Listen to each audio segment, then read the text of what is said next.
spits the ink out, and then this thing here, because ink is going out, it comes inside like this, right? Like you're breathing. The moment it tries to come out, it's now pulling ink from the tank. Does it make sense? It's like it's breathing like this. That's how it pulls ink. But the challenge with dampers is, because there's a rubber seal here, that ink is corrosive. So it keeps chewing this rubber seal here. So that when it sits on the head, it starts getting less tight and less tight and less tight and less tight. If you're using UV ink, after about 4 or 5 months, these dampers are weak. And you're now seeing a lot of overspray on your prints. It's now a bit hazy. The part is going away. Not because the head is dead, but because the consumable, which is the damp, now needs to be changed. So the stronger the ink, the more time you need to, so the less time that these things last. If you go to UV, you find out that this thing is black. Because it's UV, it's here to be light. It should not react any light. If it is light, it dries up. If it's eco-solvent or sublimation or DTF, normally you find it as clear. Right. So with sublimation, my dampers can last me maybe even a year. Eco-solvent, maybe 8 months. UV, maybe 4 months. Because the stronger the ink, the less time I have. From there you come to what for the cap. If any of you press exit on that machine. Oh, thanks man. Sorry. If any of you were to press exit, so let's say you can come here. You see this is called a cap, right? If I press exit, the machine comes to what we call the capping station. This is the home, right? And then the cap comes up to seal the head. Remember, the print head would be coming out from here. So the cap comes up to seal the head. Whenever I'm trying to do a clean or anything, and the ink is not coming out from here, a lot of people would say, look, my printhead is not printing, like ink is not coming when I do a nozzle test. The first thing we'll always ask you is this. When you do a clean, which is this one here, either it's inking or this one, manual pump. I don't know if you guys have ever seen this function before on your machines. The first thing we check is people will say, okay, I'm running a manual pump. And they listen for the sound. I'm sure you hear a grrr from the pump, right? Let me hold on. There you go. And right. This sound is not enough to tell you that everything is fine. You want to take this pipe out and check if ink is actually flowing out. If ink is not flowing out of here, then all the other efforts are pointless. The first and most important is to make sure that ink is coming out of here. Now, several reasons cause this ink to not come out. Reason number one being, if the cap, right, let me come here. If the cap on its own, which is this thing here, if the cap, it has a rubber seal here at the top, right? If this rubber seal is finished, because remember, ink keeps eating any parts which are rubbery. If it's now a bit flat, then that means it's not able to properly seal the printhead when it covers it. We have printheads in there, I'm going to give you that you see. If it's not able to properly seal the printhead, then what happens is, because it's not able to properly seal the printhead, air is coming through. When the pump is trying to pull, it's pulling air because it's not a tight seal on the printhead. Do I make sense? Are you guys sure? All right. At any point, stop me if you have questions. Okay? But this is, because guys, you call us for a call out. You're in Swaziland. We're gonna charge you massively to come to Swaziland. I'm not putting out my passport for 900 rands. No, I'm not. So these are basic things to say. We say you don't need a technician to find out, to at least get ink to come out there. So if I press exit now, you'll notice already I can tell you for a fact that this machine, when it caps, you can come through this one, come through and see. For a fact, when I do a manual pump, if there's a head here, this ink is not going to come out. Can you see why? It's off. The cap is on the side. Do you see that? Does that make sense to you guys? My guy, do you see it? Yeah, I can see. So the moment I see this, then I need to know how to adjust the station. We have a video on that, but I will also show you a bit on how we do that. Basically, how we do that is we can have anyone who is fluent with operating this machine. I'll tell them what they can come through and I can show them what to do. Anyone? No one wants to come and press. Guys, okay. So the first thing is, ink is not coming out, right? And you code. The support team asks you one thing. They'll say, tell us if ink is coming out. And you say, no, it's not coming out, right? The first thing we'll say is, check if the rubber on your cap is still high enough, right? And for you to actually see what that looks like, let me give you a cap so that you get it. All right, there we go. Sorry, I'm not able to. Maybe you guys can just come in and see this.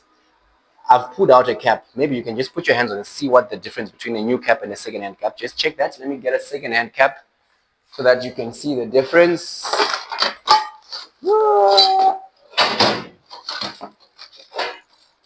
Vanessa, do we have any second-hand caps in there? Okay, I got one. This is a used cap. I want you to tell me if you can see the difference. Yeah, this one is low. Right.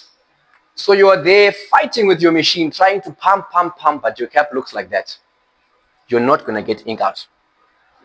Do you see this? You can even compare with that one. Do you see this? The length of this rubber one. Right. So apart from changing dampers, we also, you can pass it around so that Sis never wants to see what's happening. Right. So instead of calling a technician when you see your cap like that, you simply order a new cap and you fit it. And you are good. That thing is about 480. Cheap stuff. No, you are paying for it.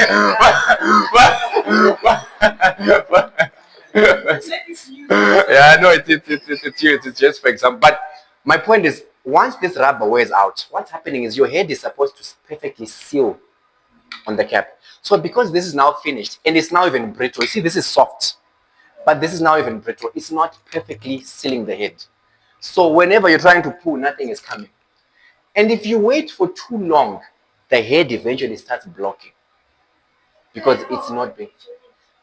Very good question. I was wondering when anyone was going to ask it. So depending on your ink, firstly, to be frank with you, I'll speak from a black context. Tina, we change these things when they're broken.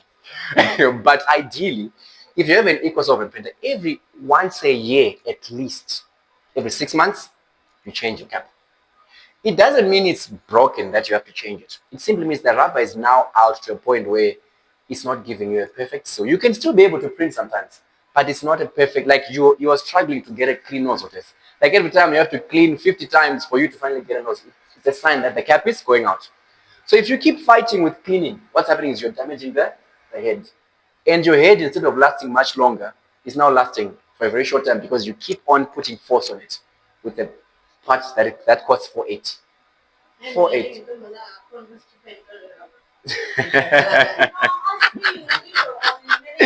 It's very simple. Okay, so this one looks like this one. Let me show you how. It's a very, very basic. I can almost assure you, between January and February, you will need service. Why? Because you've been home. You were on holiday, maybe 2-3 weeks in December, for some of you who actually close. So when you come in next year, a lot of the things are now, the cap is now dry, all of that. So you may need to change them. So these are basic things that you can change for yourselves. Does that make sense? So those three are the key things when we talk about maintenance. At least for whatever machine you have, once every year, you can do stuff like this.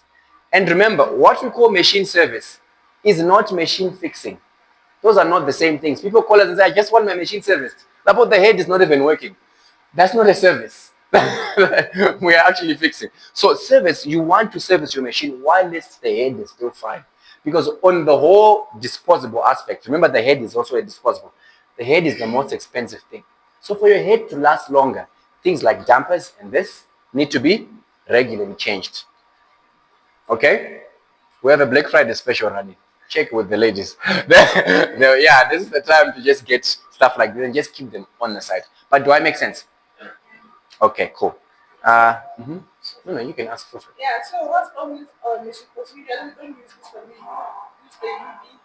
And then I just only print something just to clean the pipes. Just to clean the pipes, yeah. But then when I do the manual... ink doesn't come out. No, it comes at, I did that for maybe let's just say twice and then the ink is fused. So I don't know if there's something wrong there. All right. Do you understand why we always say you should print with your machine?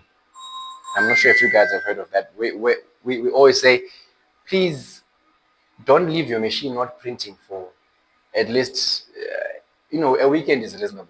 But like if you're going for 2-3 weeks without using, even a week, a whole week without even turning it on to clean, do you understand why we say that? Or have you ever heard it? Or you guys just turn on your machine when you want to use it? No, they told us to run it. To run it, right? Do you know why we say that? The ink will be seated inside the printhead, right?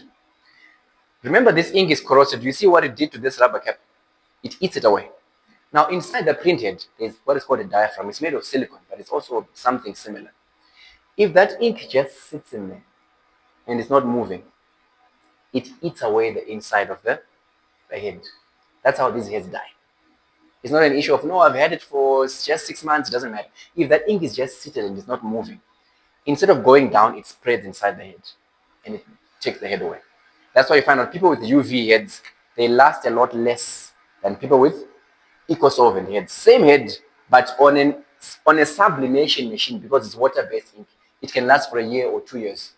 But when you come to eco-solvent, maybe 1 year. When you come to UV, maybe half a year. It's because of the strength of the ink.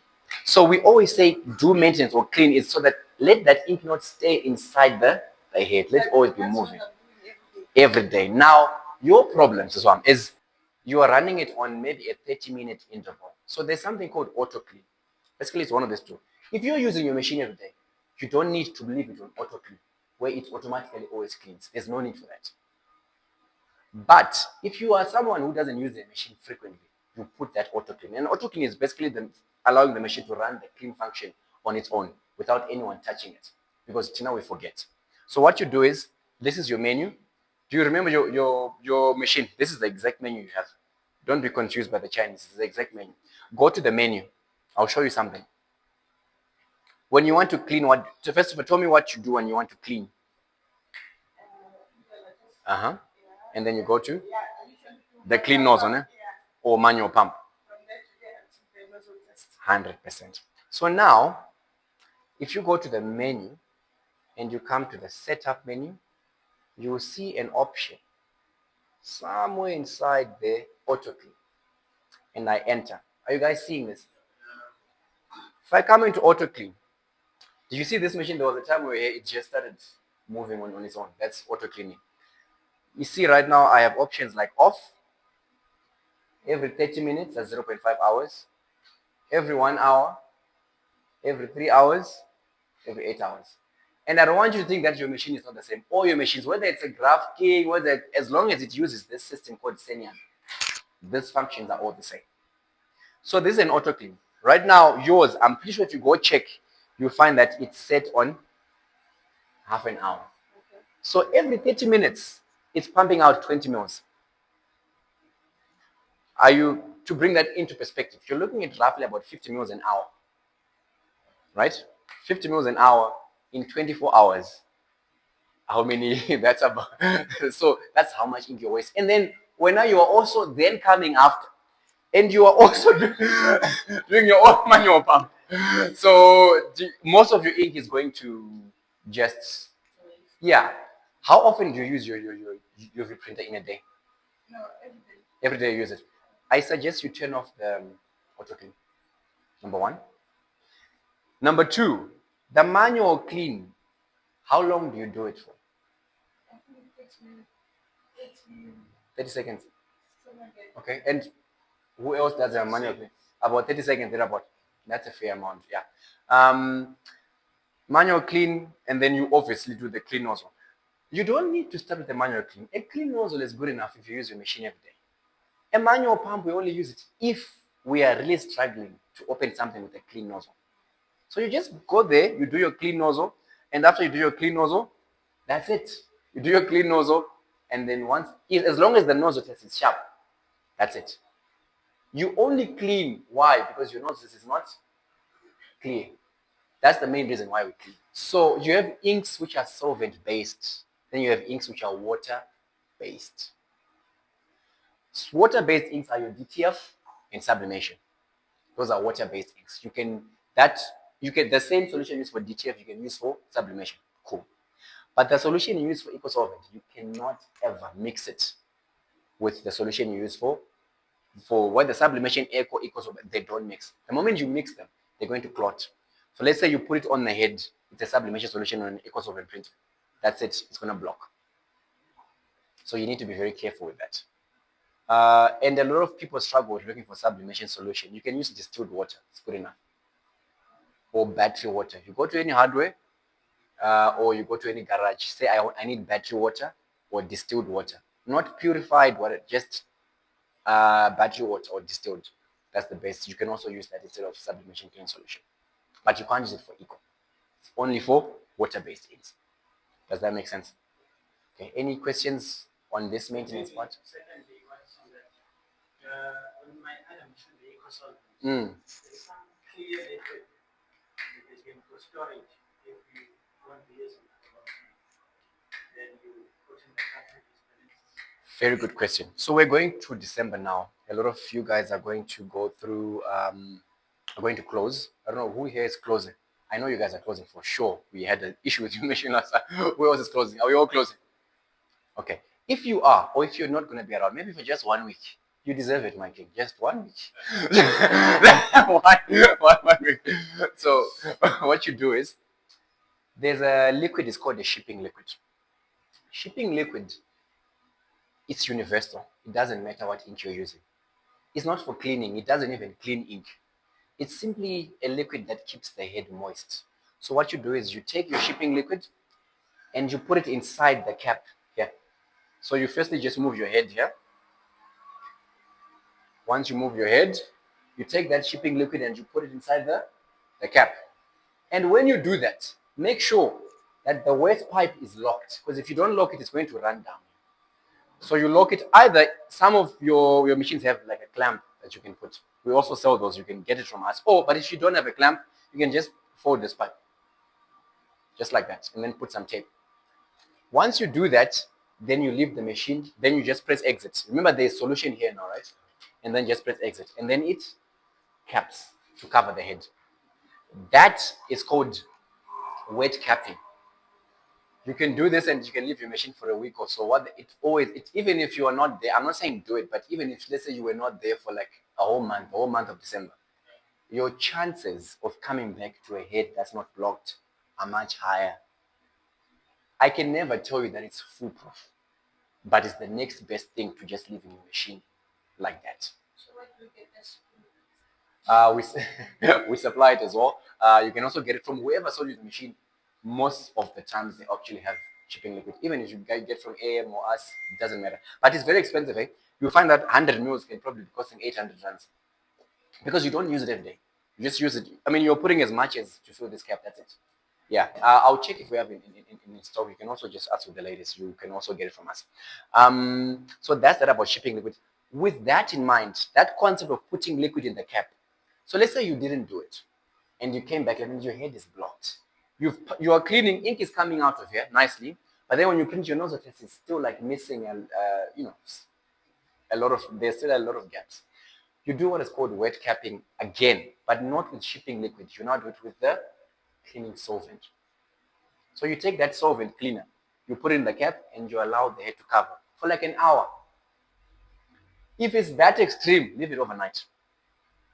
If it's that extreme, but normally about an hour, you put the solution so that what's happening now is the head is soaking in the solution. Any of those blockages, they are softly being removed. Then after that, you can do your manual pump for 30 seconds and clean it. Your head normally opens up. That's another way of opening a clogged up head. Everything I'm telling you now is what we do when you call us. So you really save yourself a lot of money. And it's taking us out of business. But look, some of these things, it's unnecessary. Some of the call-outs we charge for. We'd rather come there for a serious problem than to put fuel in a car and 2 people come to fix a very basic thing, to change a cap. No, guys. Those are very basic things. Yeah? So the one I use on the UV, can I use it on the Eco-solvent? Yeah. No, you don't have an eco-solvent. I mean, The cleaner, yes. It's UV ink, it's the same. As long as it's UV ink, it's the same, you're good there. What questions do we have? Do you guys know what to get for your service pack? What would be involved in a service pack? Ah, oh. Chief, what have I been saying the whole time? You mean from us? What do we get? What do you, let's say you want to buy your service pack. What is it that we're buying? Here's the, Oh, the things we yeah, let me put this to light. what do we get? Oh, no, no, no. Let me bring this to light. A lot of us do this. I notice this, the difference between white and black clients. You go to a white client, anything you do on the machine, they're there. They want to see what you're doing. You go to your black client, they just say the machine is there. You can tell them I changed even the paint. They will say sharp. But you must know what the technician is doing on your machine. Because it's not every time you're going to call someone who's trustworthy. We are setting up a platform where we are training technicians and putting them there so that you can book them online like Uber, basically. That will come with a lot of, some people are dishonest, even though they know what they're doing. They can come through with a fake part and put it for you, and you won't know.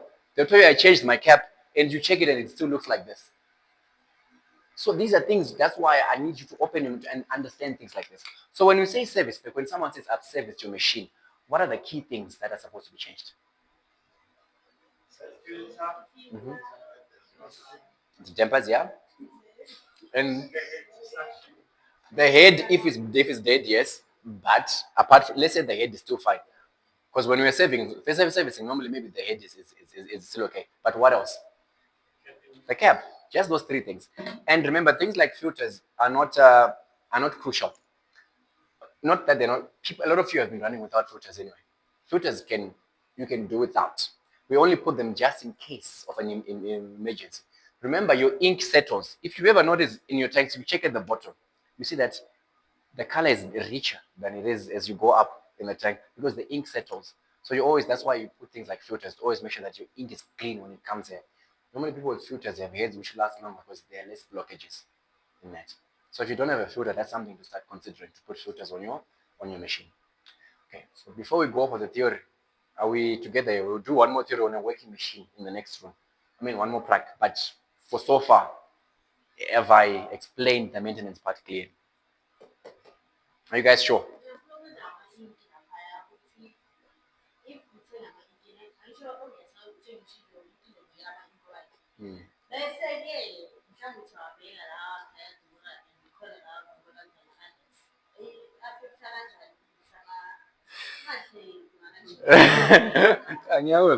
I'm just because it's a thing it's a question we have from people every day. Would say, I found another supplier. It's a Chinese. They're going for 300 a bottle. and cool. In as much as we want to reduce the costs, no? You also need to factor a couple of things. Let me explain it like this. That's the first thing. Let's go that. Let me explain it while we're seated. Let's go that side. Let me explain that from that side.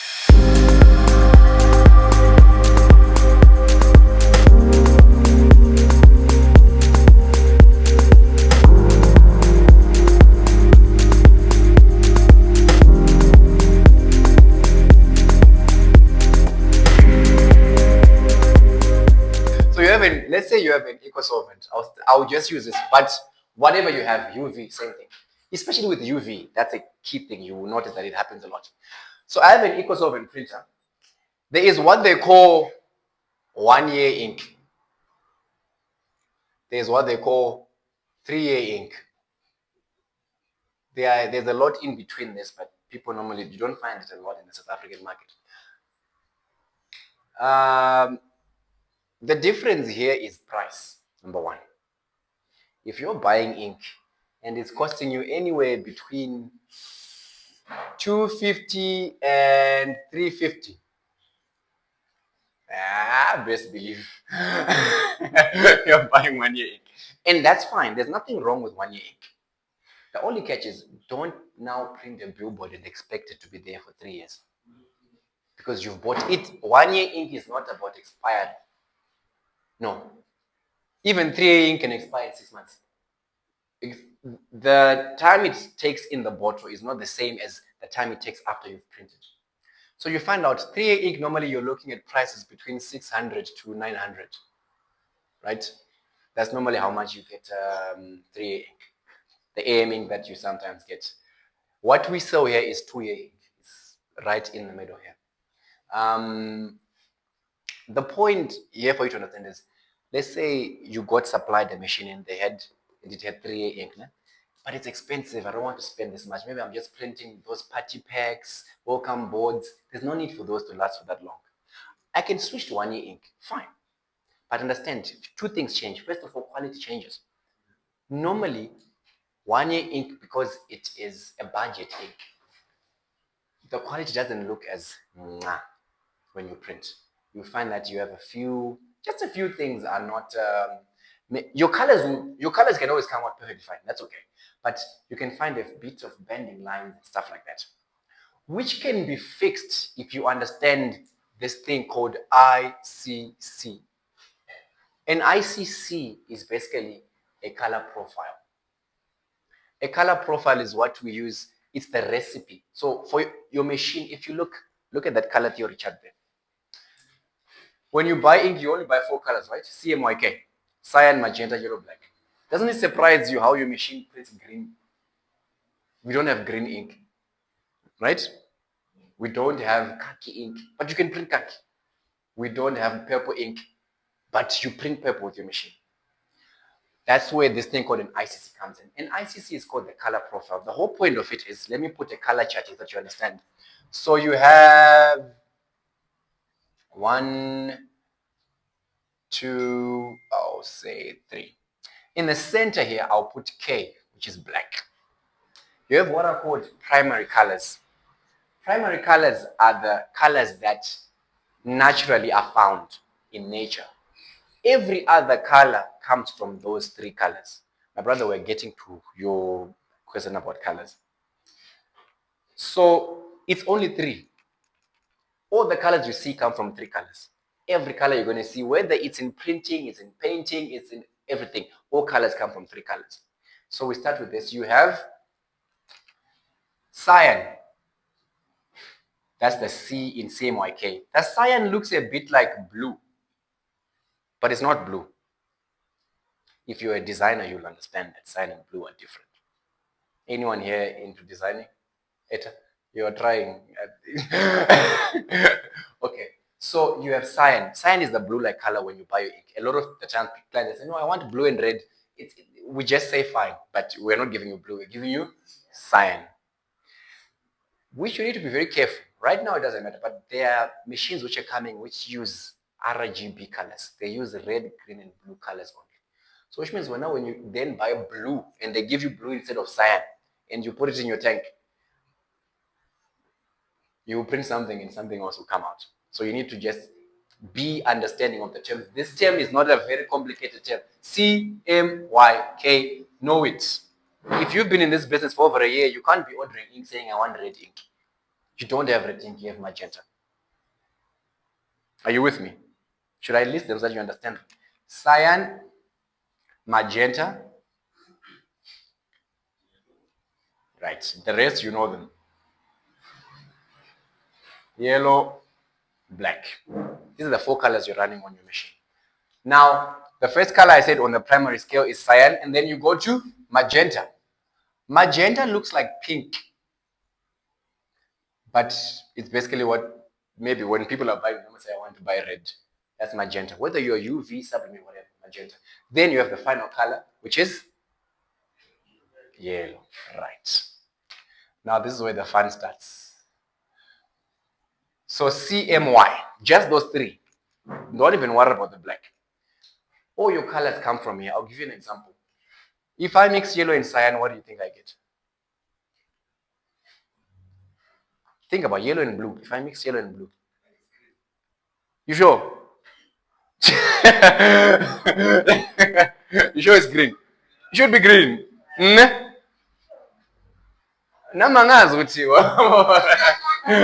Alright. So that's true. It's green. That's where green comes from. Right? That's why you can have a green which looks like that. That's a green which is close to blue. You can have a green like that. You can have a lime green. Now, all of these greens are just now the ratio at which we put yellow or cyan. If we put too much yellow, we're moving close to a lime green. If we put a lot more cyan, we're moving close to this teal kind of green, but it's all green, right? Let's say magenta, which is red, and cyan. What do you get there? Oh, Chief, no, stop. Think. Come on. Blue, cyan, right? Magenta, red. Red and blue. Red and blue. Look at these two colors. At what part does orange come in? Think about it. No, let's think, guys. You get purple. You get purple. That's why I was asking you to look there. Do you see between blue and red, what is there? Purple. Between cyan and yellow, what do you say? You say between magenta and yellow, or red and yellow, you see orange. Right. That's the catch. So here, magenta and cyan, this is where you have your purple. And then between yellow and this, that's where you have your orange. However, for your printers, this is actually not orange. Because this is not red, it's magenta. Your red is actually here.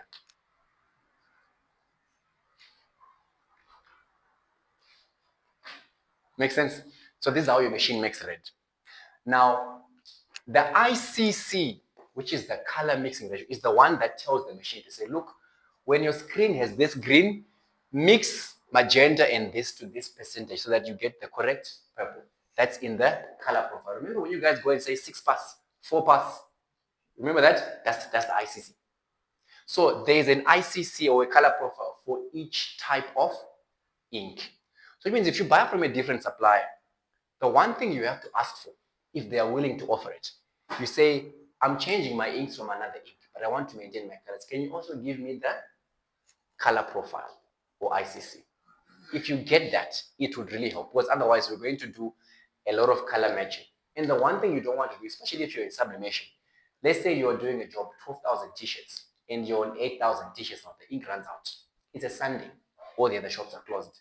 Only one guy is open, that technician who you always call to come at even at 10 p.m. They say, no, I have ink, but it's different from what you have.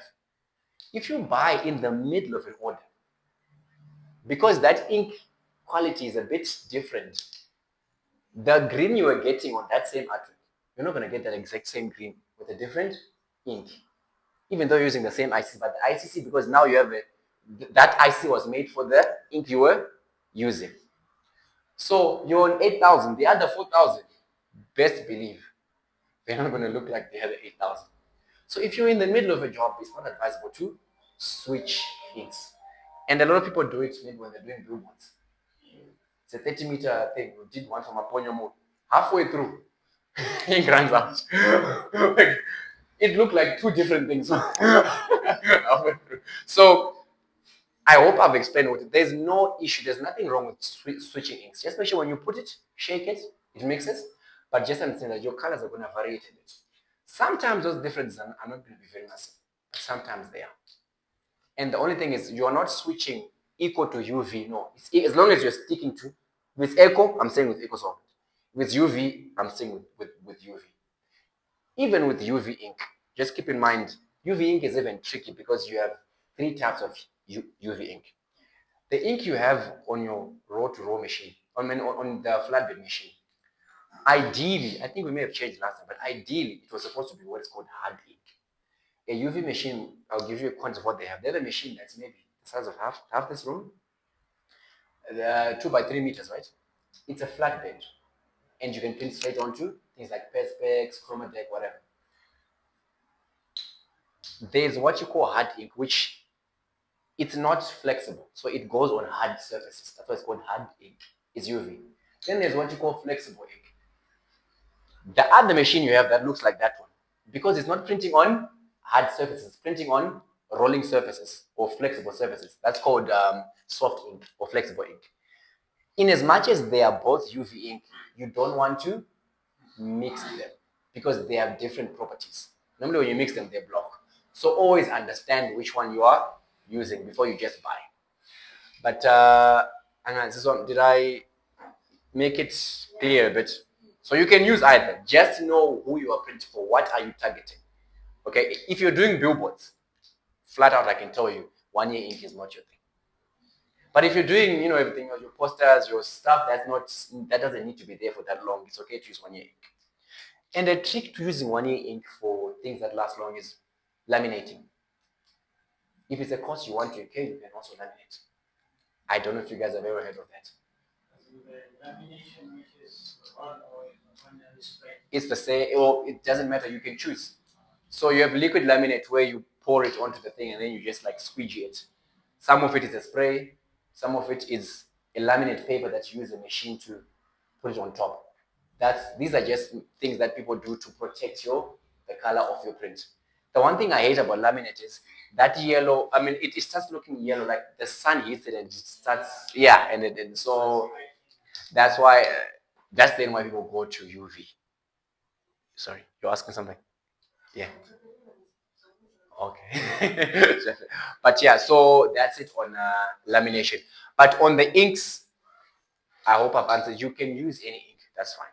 But key thing, make sure your inks are mixed before they start running. Make sure you have filters, especially if you're changing. In case the inks react, the filters will stop the reaction from getting to the print end. Don't mind. But I think that's it on the inks. I'm just going to go to the other types of things. So we have EcoSolvent ink, we've talked about it. Let's open our minds now. This is the more business side of it. Even for you, this will really help. With EcoSolvent ink, I think everyone here has an EcoSolvent machine somehow. You have a UV, same thing. Whatever we do with EcoSolvent, we can do with UV. What can I print? That's a very crucial thing. What a lot of you people are letting go of business that you don't know you can do. So we'll start with, I'll give an example and everyone else can give. I'll start with the most basic one so that people don't say stupid answers. Vinyl. I don't want to hear anyone talk about vinyl anymore. So vinyl, so you can print on vinyl. And on vinyl, you have different vinyls. Remember, car wrapping vinyl normally is reflective. And it's a stronger vinyl. It's a 3-year vinyl normally. Are you with me there? Because it's going on a car, it's going to be hit by wind, rain. This thing is in motion throughout. So wind resistance is fighting it. The car body is heated and it's in cold. So that's why you need strong vinyl for things like a car wrap. Don't get sticker vinyl and get an order for 20 cars and then you put 1 year sticker vinyl there. I promise you, the day you apply it, it's nice because sticker vinyl is very easy to apply. Give them 1 month if you want to be taken to court. Use 1 year vinyl.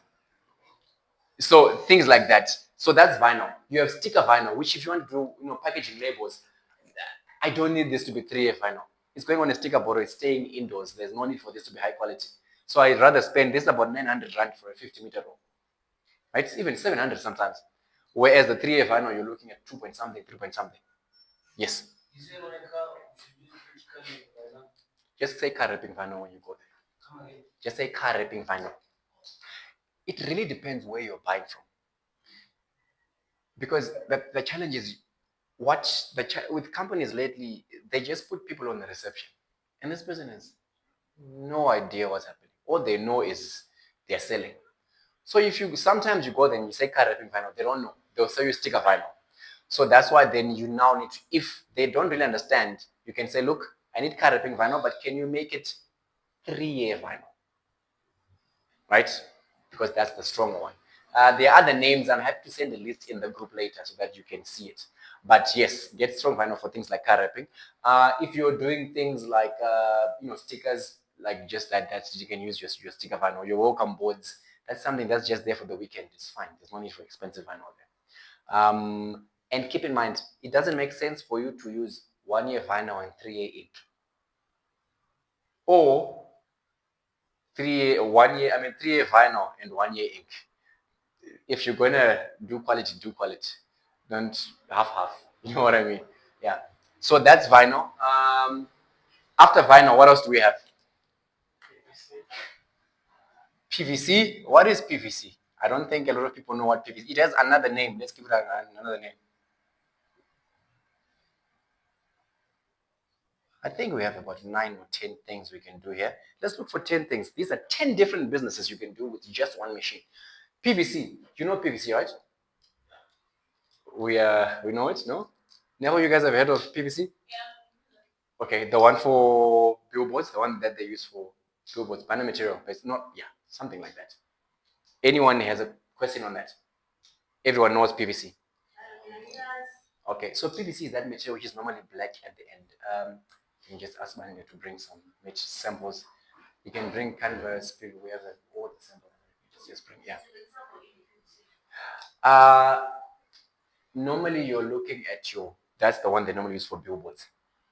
So imagine a billboard 2 by 3 meters. I can't be applying vinyl 5 meters there. So I use PVC. It's like have you ever seen that material? It's black at the back. And then it's what? Yeah, that's normally PVC. It looks like it's a thick plastic. It looks like tint. Yeah. I think maybe we are wrong. We call it Ben. That's why I said banner material. Oh yeah, that's also that's PVC. Always when we print the PVC, it's the one that we put on the wall like the security logo and stuff like that. Why that thing like the one you're writing on is a plastic. Exactly, it's a plastic. That is the one we call it. It's the one you call it PVC. Okay. The other one is a black, which is black on the back. You call it banner material. Okay, that's good. So ideally, the names depend on who's selling. I'll give you an example. You go to a company like AM. You don't say you want 3 ink, you say you want premium ink. That's because that's what they call it. I can call my 1 year ink premium. you get what I mean? So ideally, yes, there are 2 types of banner material or PVC. The only catch is normally when it's now used for a banner, right? Sorry, this is an A, my bad. When it's now used for a banner, because you normally don't need to see the back, they make it black, but it's PVC. When you're now using it as there's the other PVC side where both sides are white. I'm sure you've seen that. It's still the same material, just that the other side is not black. The reason why it's black at the back is because of the sun.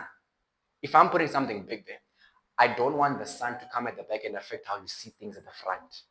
That's why normally when it's used for big signage, when it's not banner material, it's black at the back, so that from the back the sun doesn't affect how you see things at the front. That's the whole idea.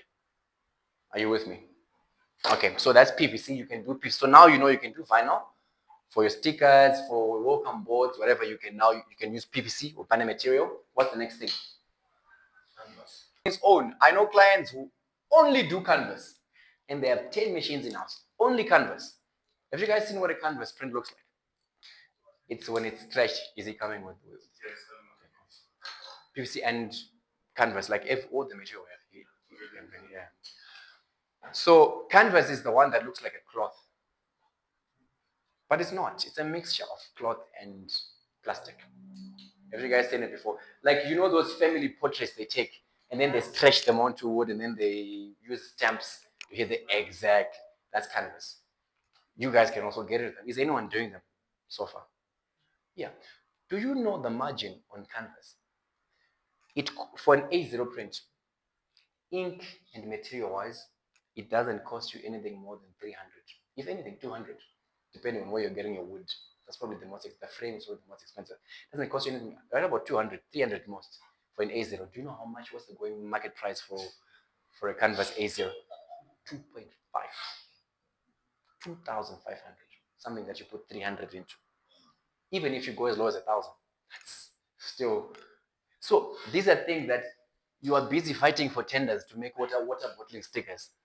You can do canvas prints. These are very nice things where you're looking at one client that did a very nice marketing campaign. They looked for 10 different schools, talked to the headmasters, then they did portraits for the school and they put their marketing details top right and bottom left. Then they put them like at the foyers for those schools. And all the parents will come and say, these are nice, we want this, we want this, we want this. But it was a free print. We call it a pro bono. Just find someone who print for free, but in that print, it's marketing you. So that's a key thing, things like canvas. Whatever machine, any of you now have the capacity to do this. No one in here can say they don't have a machine that can do this. Are we together? Song? Next one.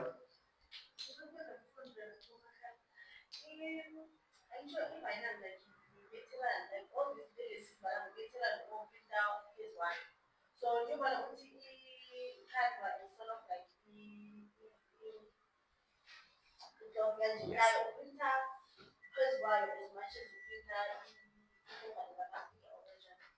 That's into most of the times if you buy from companies like Macy's, EcoSignage, they tell you that you can print on both sides. They actually tell you it's a dual material, but some material, some canvas, especially when it's cheaper, you can only print on one side. So you just ask your supplier, does it work on both sides? If you see that the sides look the same or they feel the same, sharp, you can print on both sides. But normally, if you touch, you will see some will have a glossy side and a bit of a matte side. Normally, when it's like that, it's actually gloss canvas. You normally use the gloss side. Some, the matte canvas. Normally, if it's matte canvas, you can print on both sides. Are we together there on canvas? Maybe let me see what I have here. Canvas, what is, okay, yeah, sure. There's this material thing that's ask Vanessa in the office. It's like a material booklet. She can just check on the shelves. Yeah, it's like a booklet. So with me here, okay, we're not touching this one yet. We'll come to this one. Maybe I'll just pass this around. For those of you who are not sure, you can have this, just move it around. This is your canvas. This one actually you print on one side. Maybe you can guess which side I print on.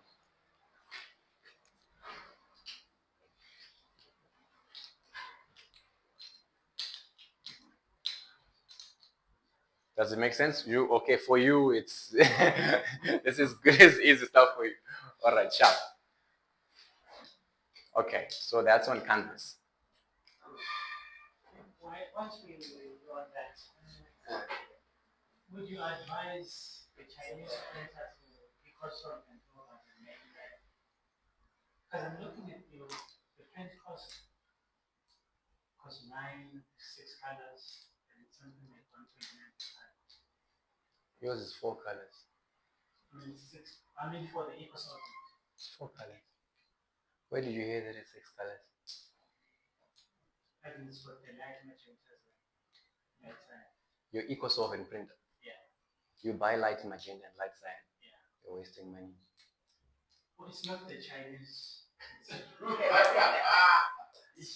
That's which one? It's your print. Yeah, you're wasting money. You don't need to buy. Do you know how hard it is to find light magenta and light cyan? You don't need that. You use cyan and magenta. Remind me when we go for the track there, I'll show you what you do. To use cyan, the same cyan and magenta. That's what you use for light cyan and cyan. You use one thing. You just use one ink, and then you split it. I'll show you how to do that. I'll show you that. You're wasting light cyan. Yeah. So you've been buying light cyan and light magenta. Is it latex, or it's still EcoSolvent? Serious? Oh man, why? Yeah. All right, cool. Okay, we'll come to that. So, from canvas, what else do we have? What else can you print on, guys? Perspex. You guys print straight onto Perspex. Woo, wonderful. This one is if you're doing UV, you can print straight onto Perspex. But the guys with EcoSolvent, you can't afford that. You can print on vinyl and then paste onto Perspex. So with that, I'm actually going to put it under one listing. So you have Perspex and all your hard stuff. Perspex, what's this one here? Corex. And then you have Chromadeck. I think these are the main 3 substrates that people use, which are the hard. For you guys with UV, if you guys want an incentive to buy UV, you can print straight onto this. And Jabu doesn't have to come and to come and apply after you.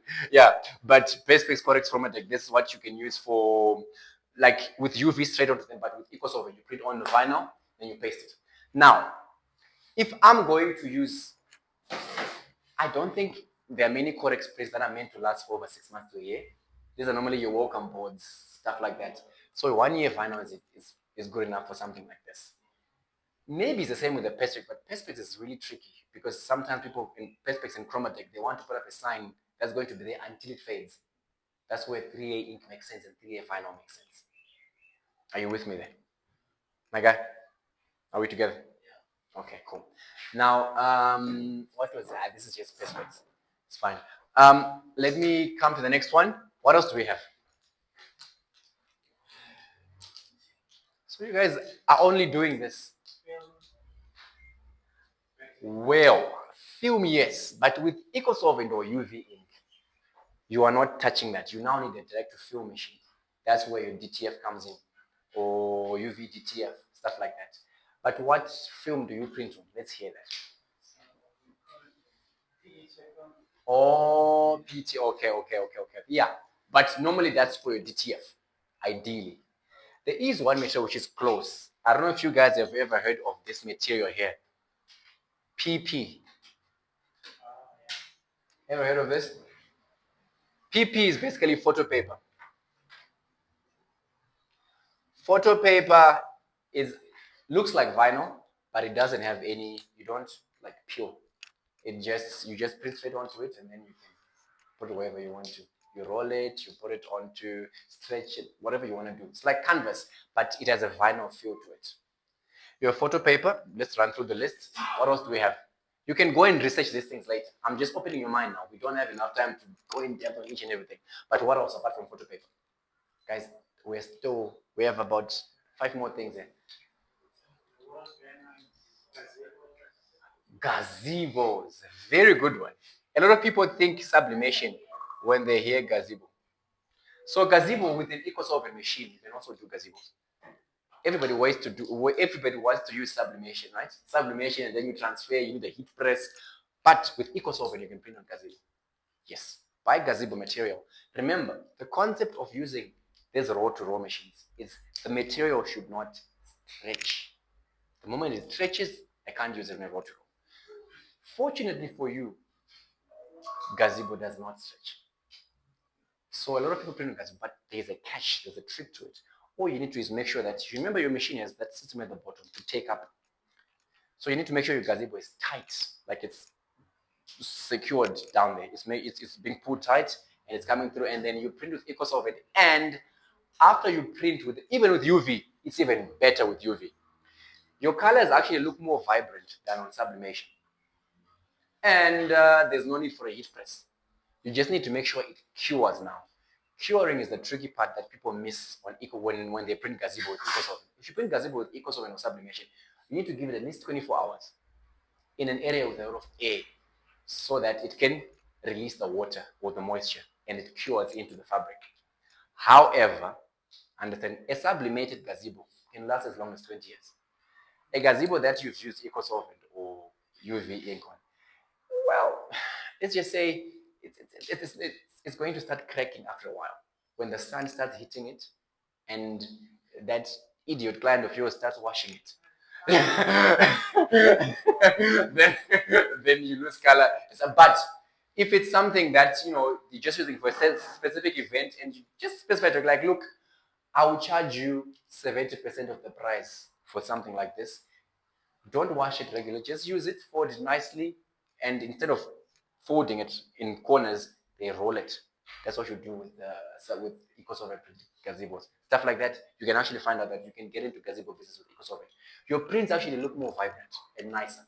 Just that it's how long they last. That's what changes. So you're not limited. Gazebo is good. Let me show you something else that you guys have been looking at. Wallpaper. This is an entire industry on its own. All the walls you saw here, that was one machine, XP600 printer. That's all wallpaper. You can also do wallpaper. Are we together? And wallpaper is a big deal, hey? People want, rather instead of repainting the space, just buy wallpaper. You don't need painters, you don't need brushes, yeah? On the wallpaper, is there a trick you can use for joining the material so it doesn't show that? Yeah, if you check by the reception.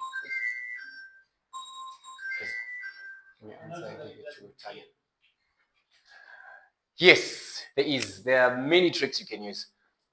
Who has done a billboard here before? Have you ever used a PVC welding machine? You guys know what that is. So what I'm saying is when you do a billboard, normally it's big, 5 meters plus. Most of the machines in the industry, the maximum size you find is 3.2, right? So if you want something bigger, you print 2 pieces, 3, 4, 5, and then you use what is called a tarpaulin welder. It's like a rolling hot wheel that melts that plastic, and then those two things come together. What trick do you use when you're joining for your billboard? I use that machine. Use that machine. But how do you know, how do you align it? Overlaps. Overlaps, yeah. Okay. So with this, what you normally do is, if you check by the reception, that's the only place where we did that. When you print this, you print it with a black block here. Doesn't matter what color it is. I prefer black because I'm black.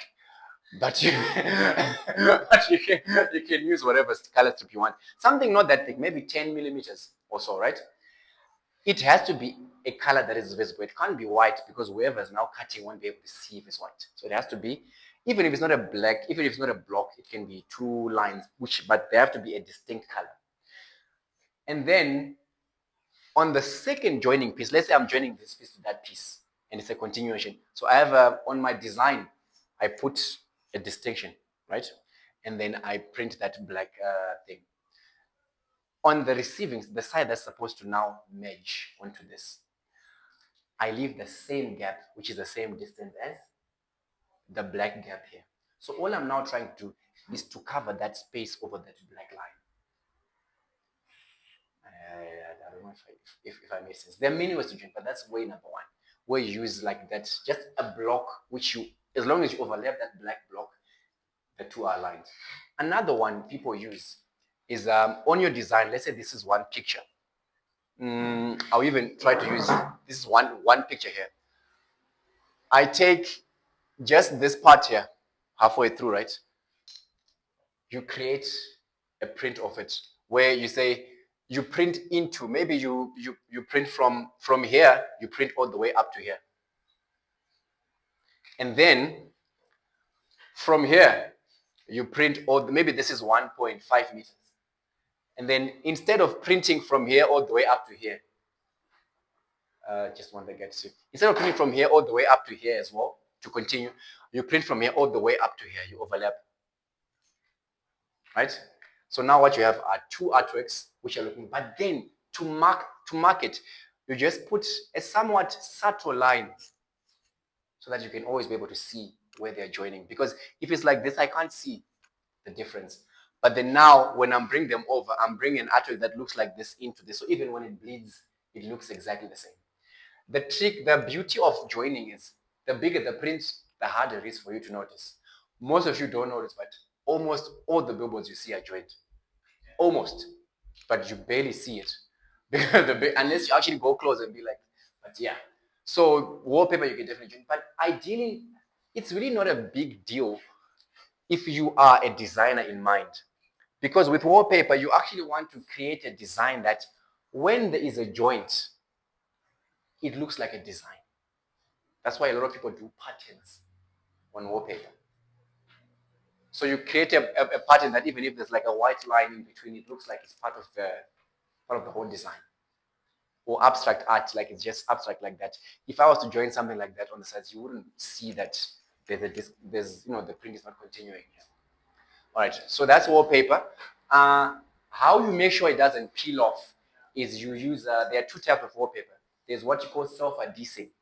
Then there's other one which you use glue for. You normally find the one that you use glue for, which doesn't have a self-tapping back. That one is actually more expensive than the one which has the self-adhesive. So for me now, what I usually do is we buy the self-adhesive, but then we also buy glue. The glue is cheap. It's like a powder. You mix it with water, and then so we still use that same. Yeah, mix on the overlap nicely. So because the reason why it's easier to overlap when you have a sticky end than when you have an end which is not sticky. That's why we normally buy that one with.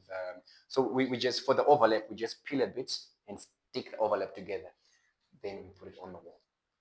I don't know if I'm making sense. I think now that you're saying this, we'll actually need a separate workshop for wallpaper. Because the mistake people make is, if I'm doing my wallpaper, you print it in panels. You don't print. So let's say I have a machine that can do 1.5, 1.5. You can't print 1.5 by, let's say, 2 meters. Your machine can do that, But it doesn't make sense for you to print wallpaper panels like that, because it's going to be very hard for the person who's going to be applying it. It's going to get a lot of bubbles. So you print normally panels. That's why I see if you buy on Take a Lot, it's normally 600 by maybe 1 meter thin panel so that they can apply nicely. That's the key thing on wallpaper. But the smaller the panels, the easier it is to actually apply. So think about that when you're making your designs and you're doing your marketing, and do more research, of course. Don't just learn what we talked about today, but just understand that you don't want panels which are too big. The bigger your panels, it's not going to look as nice when people apply them, because for you to aim from the top of that wall to the bottom and make sure you have a straight line, it's a bit hard. Yeah. Questions on wallpaper? No? Okay, cool. Let's continue. You have what you call contravision. Have you guys heard of this one? Yeah? Other people call it one-way vision. When you buy, so that's the one you see in cars. You notice like when normally security companies do that, when they don't want you to see what's inside. Even here, this is the one that's it. Just that we didn't print it. But what it allows is wherever there is more light, you cannot see on the other side. So right now, as we are, whoever's outside cannot see inside. But when it comes to night now, and there's light inside here, it's the other way around. The way it's as open as daylight inside here, because there will be more light here than the other side. That's the way it works. But there are some one-way visions that they're making, which it doesn't matter whether it's light or not. They only work on the concept of the coating that they have. They have a coating that allows you to only see from one side. But the ones that are most affordable that you find in the market are just one which work on light. Wherever there's more light, that's where you see. Wherever there's less light, you can't see. Does that make sense? Okay. Should I continue? I'm giving you 2 main options. I should continue. These are materials you can get, guys. But the reason why I'm opening your mind like this is everyone buys a printer and just prints vinyl. Do you know how much Joburg charges for a square meter? They go as low as 60 rand now. You can't compete with that. So don't just go into vinyl because everyone is doing vinyl. If you have a market, yes, but if you want to start something that it's you don't have a lot of competition, there's so many other options you're doing here. You have things like MV, magnetic vinyl. I don't know if you guys have ever heard of it. Sometimes it's not the vinyl is not magnetic. You print on vinyl and then you stick it onto that magnetic material. For those, remember they put on cars, fridges. Yeah, exactly. Let me think of a 10th thing that we can put here that will complete the list. Anything you guys are thinking of? There's something I talked about already. I don't know if you've thought about it. Sorry? Well, shark fin banners pretty much if you're not here, you're here. But yes, shark fin, maybe to make that, there's a material called flag material. Have you guys ever heard of this? So flag material, there are a lot of, it has a wide range. It's like a cloth that you print with EcoSolvent or UV. You can use it. It's cloth that doesn't stretch, so it's basically synthetic cloth that you can print on with this one. And flag material is a big, because a lot of people are now getting into fabrics. Because the challenge with people was always, why do I need to get a sublimation printer and a press when I already have a printer here? So I'll try, there's a company in Pretoria, there's another one here, I think, that's selling these fabrics. It's a wide range, guys. You can even make clothes with them that you use with your EcoSolvent printer. So yeah, the only clothing is now not limited to sublimation and DTF. That's all I'm trying to get at. There are a lot of other materials you can now use for that with just your EcoSolvent or UV print. These are your options. There are plenty more, but let's stick to these for now. Did this help? Should I move on to the next thing? Do you guys need a break? 5 minutes? You're fine. We'll be done soon. Anyway, because I know the black people when it comes to school, I don't like to listen. Sorry, I didn't interrupt that. Okay. So let's come to just the basic printing process and we go to the practical that side. I remember we talked about costing. We'll talk about that when we're that side, but let me just put some pointers now. Here is a key thing I need you to understand on your machines. A lot of people will say this. I don't know if I should buy a Chinese printer. It's not fast. I don't know if I should buy, because in their mind, a Chinese printer is what they have. That's all. They define the whole Chinese printers according to the one they see in their garage or in their warehouse. But there's a massive range. I just need you guys to understand what we talk about when we say printers. When we say printing, right, the first thing you think of is ink. And I've already explained that you have your UV ink, sublimation ink, which is your clothing, right? So let me firstly run it like this. If I want to go into branding, which is not clothing, I said I have eco, right? That's the first thing I think of. Eco, I have UV, stuff like this. You also have things like latex, right? If I now say I want to go mainline on clothing or textiles, I come to, are we together here? What else can I come to here? What other type of ink can I use to print on clothing? Hey, sorry? DTF, guys. DTF. Uh, an embroidery machine is a printer, just that the ink is thread, but same thing. Okay, let's leave it at this for now. There are many other types of machines, but I want you to understand something. All of these machines come in different capacities. And that's where you have two things which are called size, or let me actually call it bed size. Bed size, and two, pH, which is your print head. These are the two determining factors to your speed and quality in your business. First of all, bed size. You have 600 millimeter machines like the DTF here. You normally don't need to be that wide. So 600 meters is most, that's what you get on DTF. But normally you can get 300 millimeters, right? That's 30 centimeters. You come to EcoSolvent 1.6, 1.8, you get all the way up to 3.2. Have you guys seen machines like that? So the size of your machine doesn't necessarily determine the speed, but it determines what you're going to print. If you're into a lot of billboards, normally people buy 3.2 meter machines. Even gazebos, a lot of people are now buying 3.2 meter machines because they're doing a lot more. From bed size, you come to the printhead. The printhead, I think, is the most crucial thing in understanding printing. I'll give you a very good example when let me give you this and pass it around. All right. Yeah, perfect. I have everything I need here. All right. Plenty. Just pass this around. I don't think you'll get any ink on your hands. They're mostly dry. Yeah, let me give the other ones to this side. Okay, cool. Just move them around. Okay, cool. Right, what you have in your hands now, does anyone not have anything? You can just maybe, yeah, put the back. You can have them while we're talking. I want everybody to be holding it so that you understand what it is we're talking about, because this is the most crucial thing. Anytime you're calling us to do a service, or anytime, the main thing you are scared of is the cost of the printer head. So let's talk about the printer head once and for all. Let's conclude it here. What you're holding now in your hands, does anyone know? Let me start. Have you guys ever heard of the term XP600? Has anyone ever heard of this word? No. How?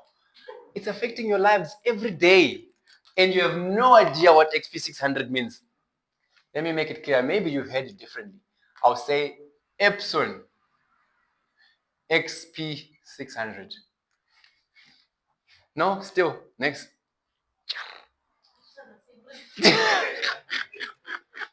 All right.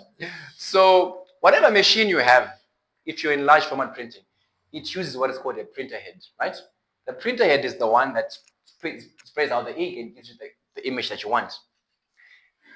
Depending on the printer head you have, it determines the quality and the speed of your print, ultimately determining the whole business that you do on that printer head.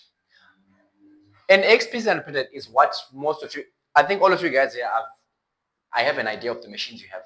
All of you use XP600 on at least one of the machines that you have in-house. That's that head which you are holding. I think you have an XP600. You have an XP600. Let me see yours. That's XP. No, that's not XP600. Exactly. So most of the times you see that it has 6 dampers on top there. That's called an XP600 printhead. This is what we call an entry-level printhead, and it's a disposable head. The price you're looking at for that head, you're looking at anything from 5,000 to, I'm talking decent quality here, 5,000 to about 12,000, just for that one thing there. And how long does it last? An XP600 printed, you're looking at about anywhere from 6 months to 2 years, right? Depending on the ink you're using. Remember, I stated that I'm like, if you're using sublimation, your head lasts for longer. If you're using eco solvent, DTF, just depending on the ink you're using. Now, for all of you guys, I know that all of you use eco solvent. I mean, sorry, all of you are also using an Epson XP600 printed. It's just, you're looking at the speeds for this machine. You're looking at about maybe anywhere from, I'd say 8 to 16 square meters an hour. We're getting to pricing also. This really helps you understand. So this is how much you are paying for your head. We sell ours for about 6.5, right? If you go to other companies, which I can't mention by name, like that blue one, we'll sell you for 11,000, one print head. But it's all the same. However, they have different qualities. They are refurbished ones and they are brand new ones, right? They are called Epson, not because your machine is Epson, but because the print head itself was made by Epson. So when you're buying, yes, it's an Epson printer head, but it's not an Epson printer. Are we together? Okay. Now, again, your print head is lasting anywhere from 6 months to 2 years. I've seen people go for 3 years, and this depends on maintenance. If you're maintaining your machine well, that printhead is going to last longer. If you're changing your dampers a lot, and your cap, and you make sure it's maintained, it's clean, it's not just sitting. The crucial thing is, how long are you using your machine in a week? If you have a machine and you're using it once a week, I promise you, you're going to last 4 months with the head and it's gone. At most 6. But if you're using it every day, it actually lasts longer. That's the tricky, funny thing about these machines. A printhead, if you use it every day, because the ink is not seated there, it's spraying, it actually works for a lot longer. But if it's always seated there, and every time you have to clean for you to get it running, then actually your head is not going to last as long. So if you do your maintenance well, you can get a longer lifespan on your printhead. That's one way to get a longer lifespan. Number 2, another way to get a longer lifespan is to have stable power. If you're in an area that power sometimes just goes and does whatever it wants, even sometimes it doesn't have to go and come back, but power could be unstable. There's this box you call a voltage stabilizer or voltage regulator. I don't know if you guys have ever heard about that. But ideally, what it does is power from Eskom ideally comes between, this is what Eskom says. Eskom says my grid will give you 220 volts to 240 volts. That's what Eskom will tell you. But your machine will now say, I work on 220 volts, plus or minus 5%. So if you're giving me 240, as Eskom says, it can give you up to this. And actually it lies, because Eskom I've seen it give 248 volts. You can see the lights, it's fine. But what it's doing is it's already damaging your machine and your printhead. So people are surprised, why am I changing my printhead every 4 months? Because the power in their house is not stable. That's why you get something called a voltage regulator. A voltage regulator is not like a surge protector. A surge protector is basically a plug, and what that plug does is it makes sure that when power gets to 250 volts, it cuts. So it just turns the machine off, which in a sense is not helping your machine, Because what your machine is saying is, turn me off with a switch, don't just cut the power off. And the worst part about a surge protector is, power gets to 250, off. Power comes back below 250, on. Goes above 250, it keeps on and off, and it actually damages your machine. So what you want is a voltage stabilizer. A stabilizer is simply a box like this. It looks like a UPS. You can also use a UPS. It's another thing. So power from Escom here, the 240 or 250, whatever, it comes onto the box, right? This voltage stabilizer. And from here, it now goes as 220V to the machine. A box like this or a UPS, if you get it as a stabilizer, you get it about 2.9, something like that. That's how much we sell. If you're getting a UPS, because a UPS now has a battery, it allows your machine to keep running. That's when you're looking at maybe 9K for something and support this machine. But a stabilizer, it doesn't have a battery, but it just makes sure that your power is stable. So that's normally what we advise you keep on your machine. You have that one, eh? This thing is like in printing all the time. That shows you how unstable the power that's coming in is. And a lot of people's power is unstable. And it's actually better when it actually only kills your printed power. If it's that bad, sometimes it kills the boards. And the boards on a machine are ridiculous. I don't even understand the pricing. Because 2 boards on a machine will probably cost you something like 23,000. Just 2 boards. And yet the whole machine is costing you 50,000. So, so these are things that for just 2.9, you can actually protect the parts on your machine, right? So I've said XP600. XP600 is the entry level. If your XP600 has been 6 months plus, and it is now not working properly or it's dead, it's okay. It has lived its life. You can complain on 4 months going down, yes. But if it's after 4, 5, 6, we're getting to, especially after a year, you can't call and say, come and fix my head. No. It's been a year. It's done its job. It's done its job. This comes with understanding the head that you have. That XP600 head. Whoever has an XP600, I want to see if you guys understand it. You can lift it up, let's see. Whoever has XP600, yes, that's XP600. Do you guys see it? That's the head you have on most of your machines, XP600. Do you know why it's called an XP600? Or some people call it, when you buy it, F1080. The whole point is that head that you're looking at has 1,080 holes on the yeah, you got but anyway, that's where the ink comes out from. So there's 1,080 holes on that, right?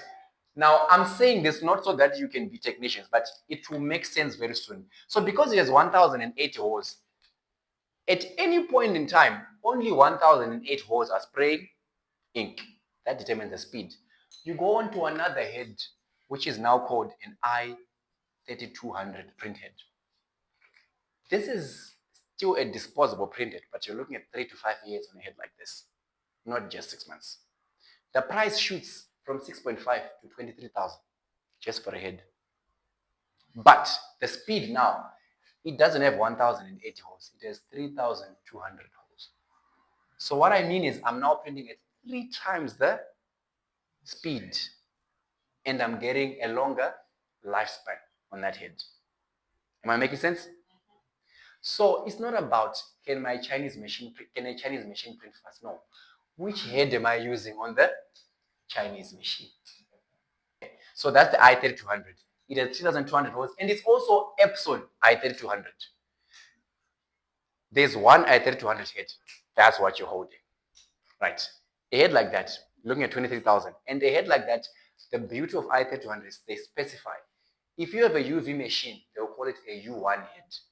A U1 head, just for UV, if it's i3200, you're looking at 29,000. If you're doing eco-solvent, you're looking at about 25,000. If you're doing sublimation, it's called an A1. It's still i3200, but it's made for weak inks. You're now looking at maybe 22,000. But it's all above 20,000 for that head. And then one of you will immediately ask me and say, can I just change my head on my XP600 to put an i3200? No, it doesn't work like that. We actually have to change the board and the head if we're going to change to another type of head. So normally the best thing we advise is if you want to switch to another type of head, you sell and you buy a machine with an i3200. But if you really want a conversion, we're happy to charge you, can convert it. it will cost you something like 35, 36,000 to convert an XP600 printer to an i3200.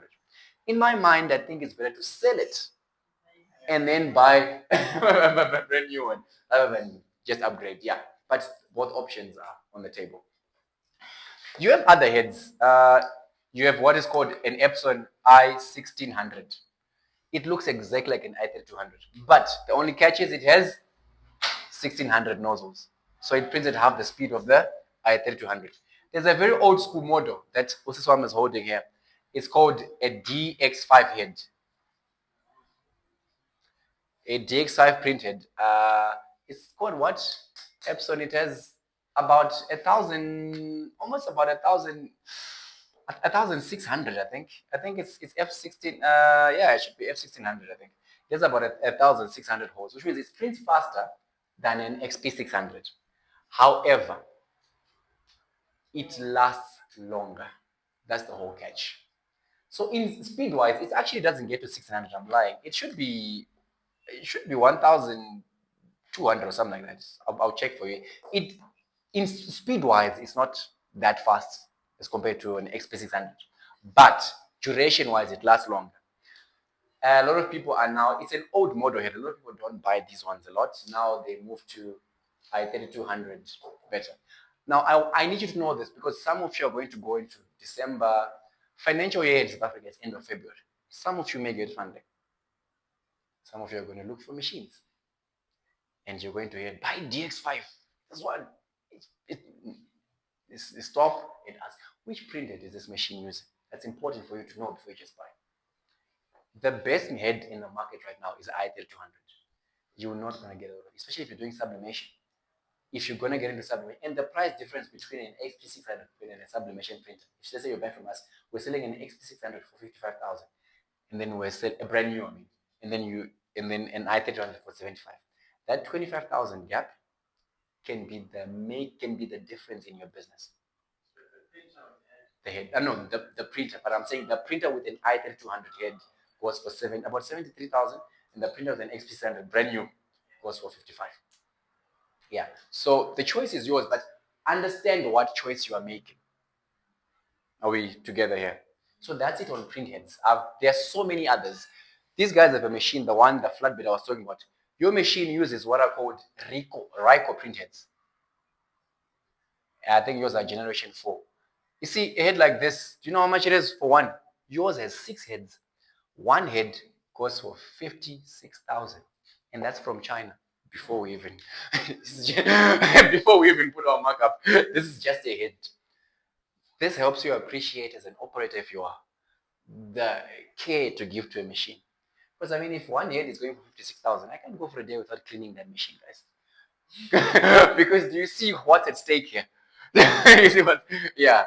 So there are many types. There are all of that, but the point is just. But these ones are now called industrial heads. If I have a head like this, ideally, if my power is stable and I don't leave the blockage to run for too long, this head can last me 10 years to a lifetime. So it depends. For some people, they feel it's worth it. If I am into, look, if what I do is branding, not part-time or when I'm not with my wife at the hospital, like if this is what my company does, it makes sense to buy a machine with a head like this. But if it's, it's one of those things, maybe one of the times I'm available, I'm not, yeah, you need to get an entry-level head. But if you're going to go into business as you grow, you're looking at something like this, or at least an i3200 head. Did I make sense on the head? Do you understand how they affect your speed and your quality? Are we together there? Okay, cool. 100%. Let's do costing and then we go and see that machine there and then we close. On the costing side, I will give you the calculator link when it comes out.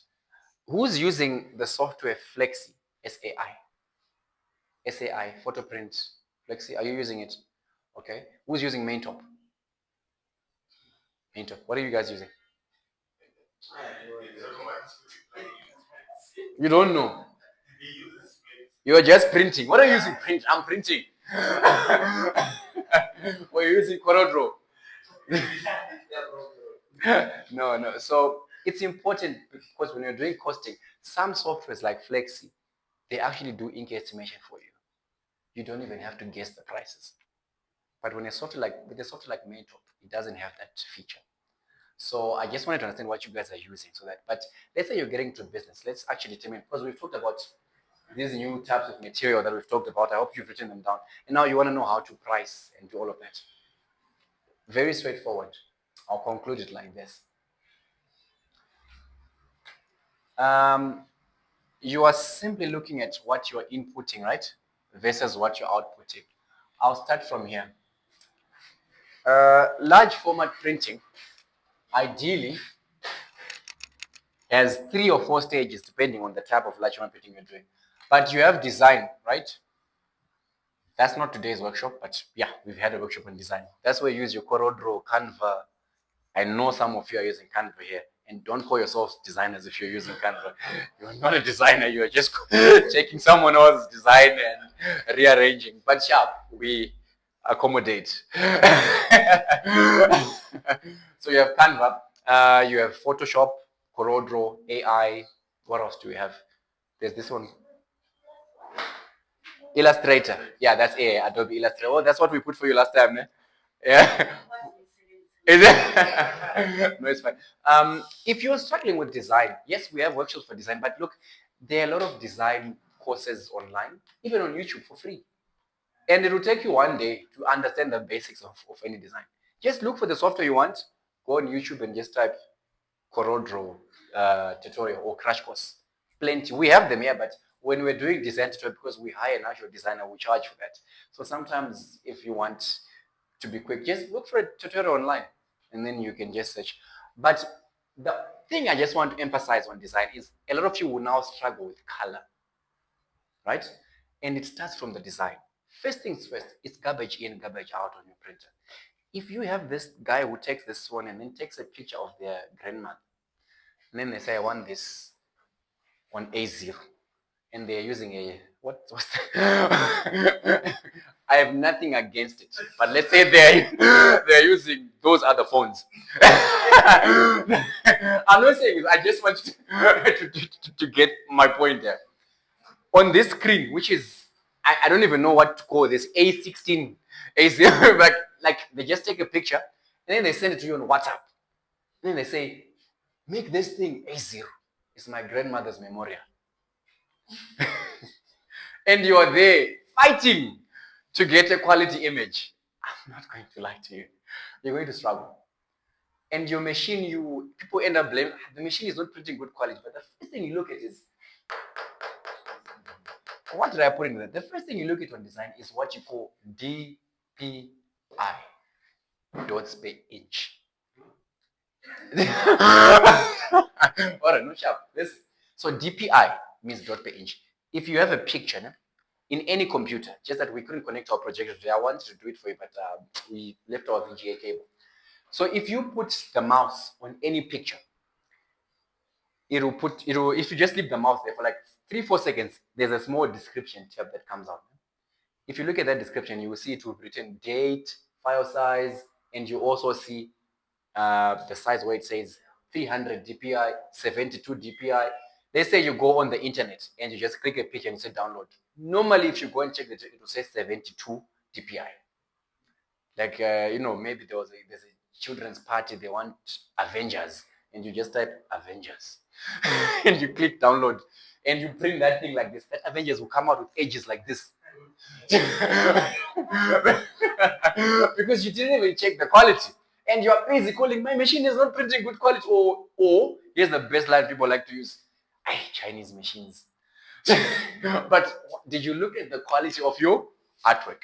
So the first thing we look at is your DPI. Normally, minimum reasonable resolution for large format prints is 300 DPI. DPI means dots per inch. And when I say dots per inch, I don't even want you to think it's rocket science, guys. It's very simple. It's this. Let's say this is an inch. We use inch because it's American. Let's say this is a centimeter. We use centimeter. Then you understand. We have 2 pictures here. It's a centimeter.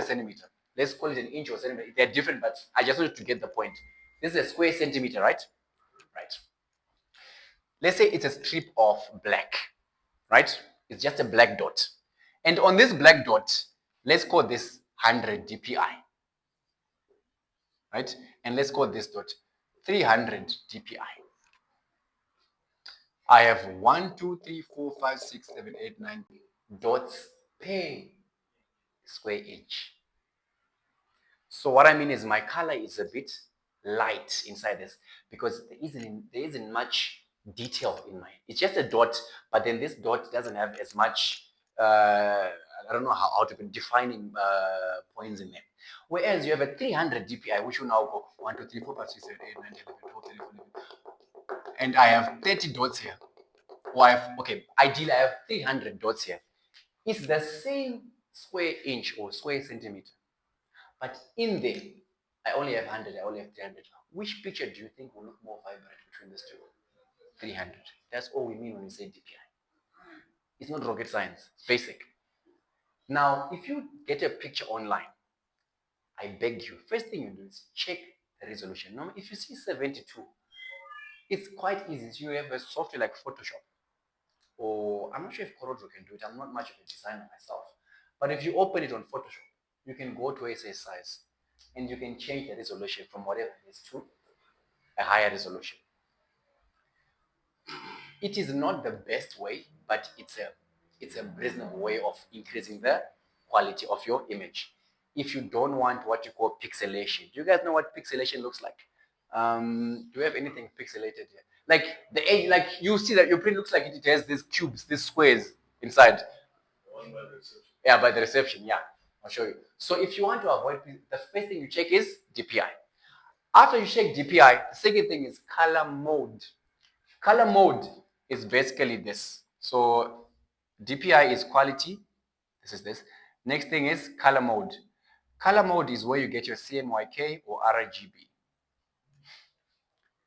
In your design software, if you save a file as RGB and print it, or if you save a file as CMYK, in this, it can be the same design, but if one is in this color format and the other is in this color format, it won't look exactly the same when you print them. This is on the design only. You don't need to be a designer to understand this. These are basics. A client sends you an artwork, check these two things. What is the resolution on this artwork? Before you start fighting with the client, and clients don't understand, they will go out and preach how horrible you are as a printing business because you're printing poor quality. So best thing you do, check the resolution, change it to 300. Photoshop, I'm not supposed to say this, I hope you cut it out of the recording. You can get a free version. You can crack, you can get a free, it doesn't even cost you, it takes you 2 minutes to just check resolution and put it to 300 and to change the color mode from RGB to CMYK. Now, none of this is wrong or right, but ideally what normally happens, because the inks you're buying CMYK inks, it's easier for the machine to interpret what green, red, yellow is when you bring a file as CMYK than it is for RGB. But sometimes RGB is good enough. But if you want to not struggle in seeing what's on the screen on paper, normally you save it as CMYK. These two things, I'm not going in depth on design, but I'm just telling you these are the two crucial things. The size, the quality, which is your dots per inch, and the color mode. Does that make sense? Questions? Whatever software you have, it should have these two options. Are we good here? So far, so good? Yeah? You're fine. All right. Chief? This guy is just here, but even supposed the wrong team. Why are you supporting Liverpool?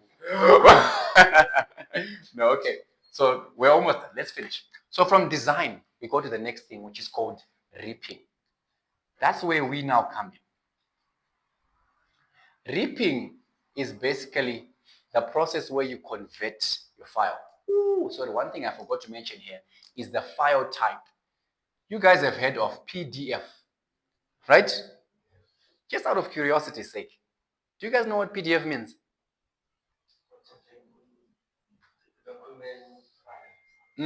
Okay.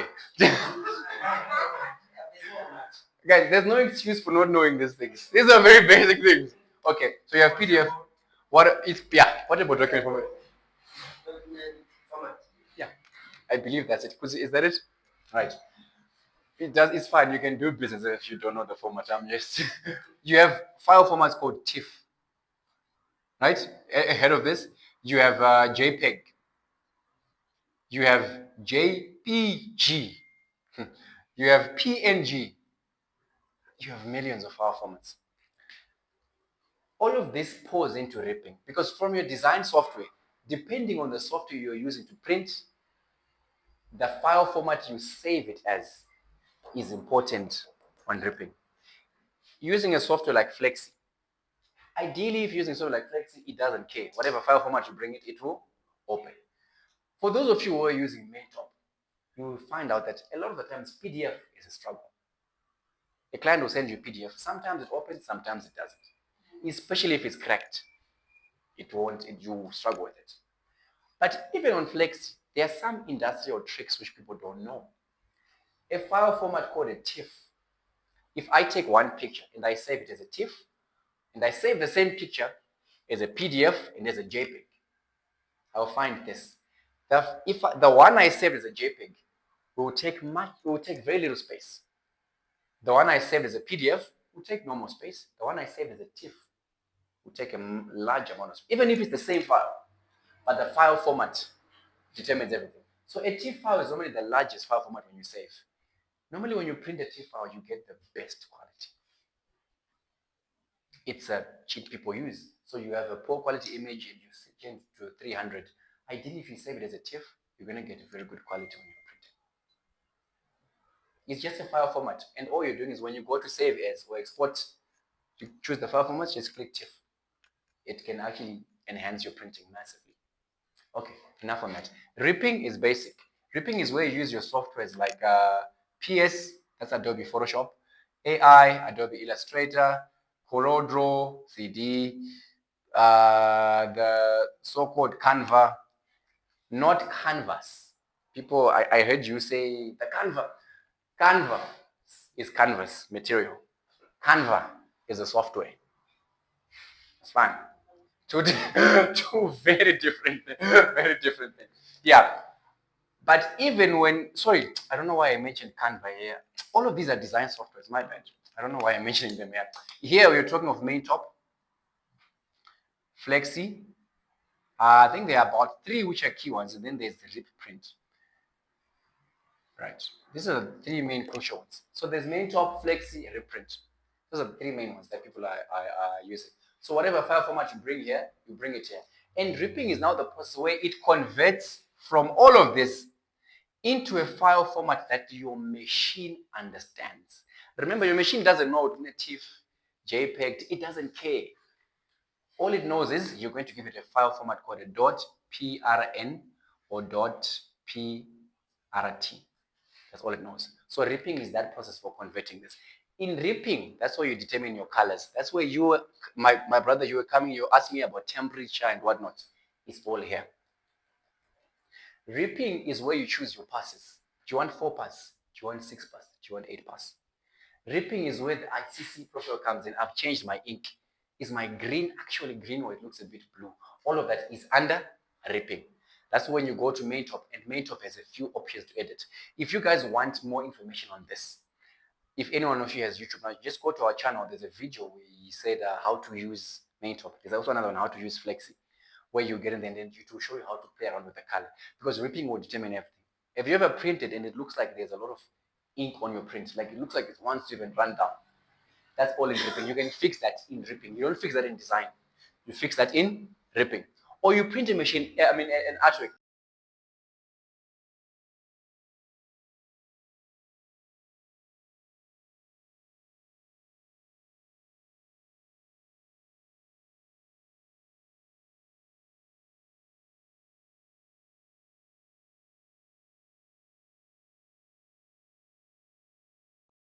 Print the same thing on 4 parts.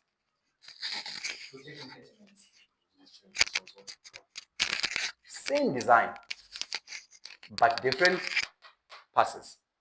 However, the passes also affect the quality. So ripping affects the quality of your print massively. So you need to now understand this. Of course, you can watch the video, but you can just, the basics are, the higher the passes, the slower the print, but the better the quality. These passes, it's not just about looking at passes. You will see this. In front of every pass, they will write the resolution. You normally see, maybe for a 6-pass, you see that it will say 360 by 1080. It's the same thing as that DPI thing. On your 4-pass, maybe you say 360 by 720. Here on 8-pass, it will maybe say 720 by 1080 DPI. Sometimes you write 1440, just depending on the IC you're using. But whichever has, sometimes the systems you're using will not write pass.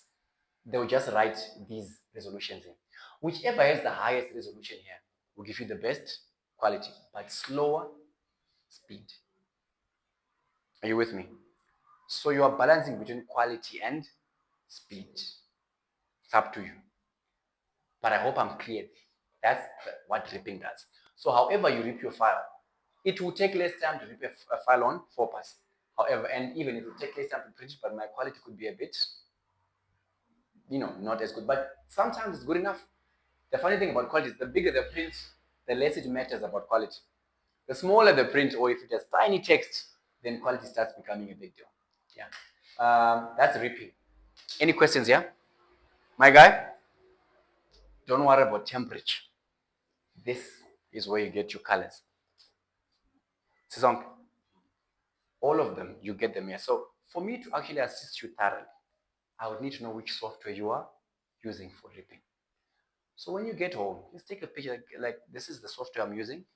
Then I can now probably our remote assistance line can now log into your PC, or we can even just record a short video for you and tell you what to do to get a proper colors. Now, sharp.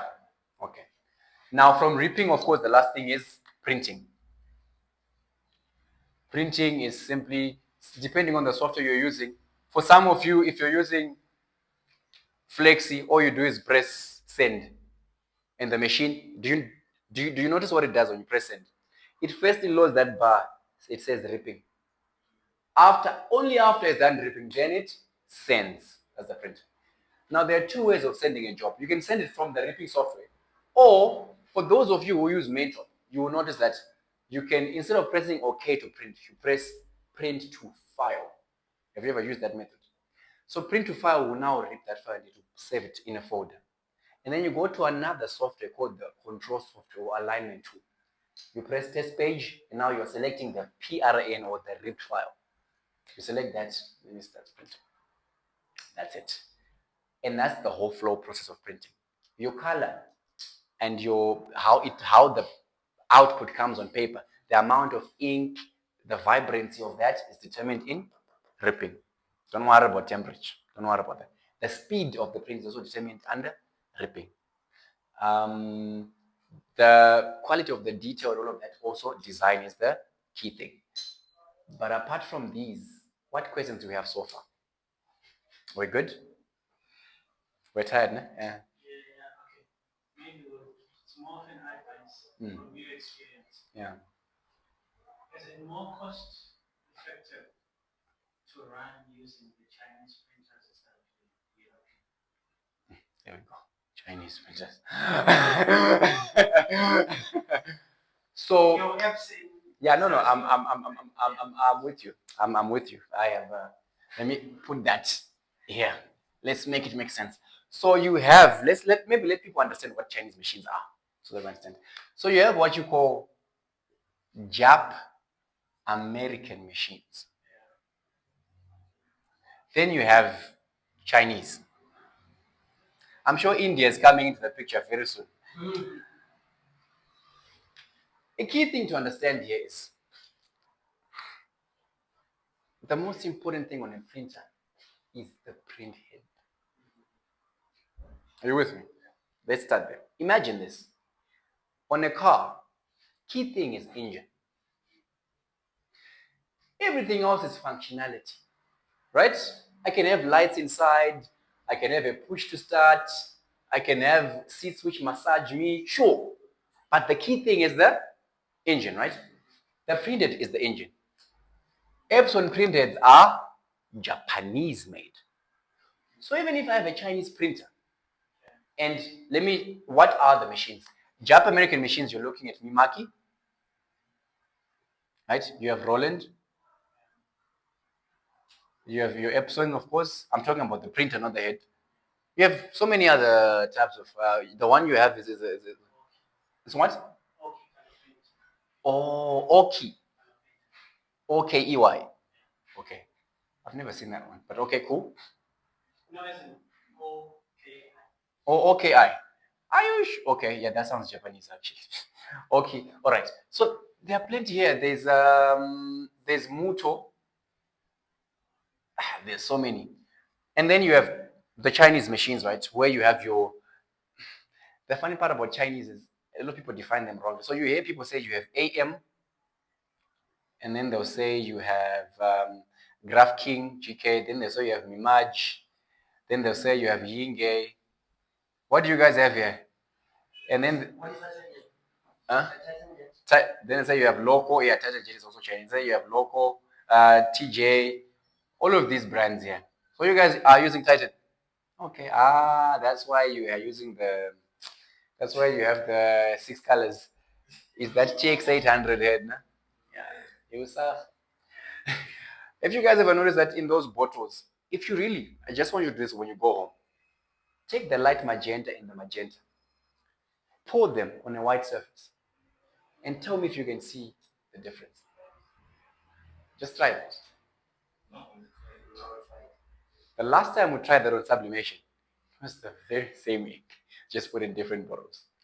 But anyway, so in as much as we have these brands here, ultimately, these are all just brands. But ideally, it's the same thing.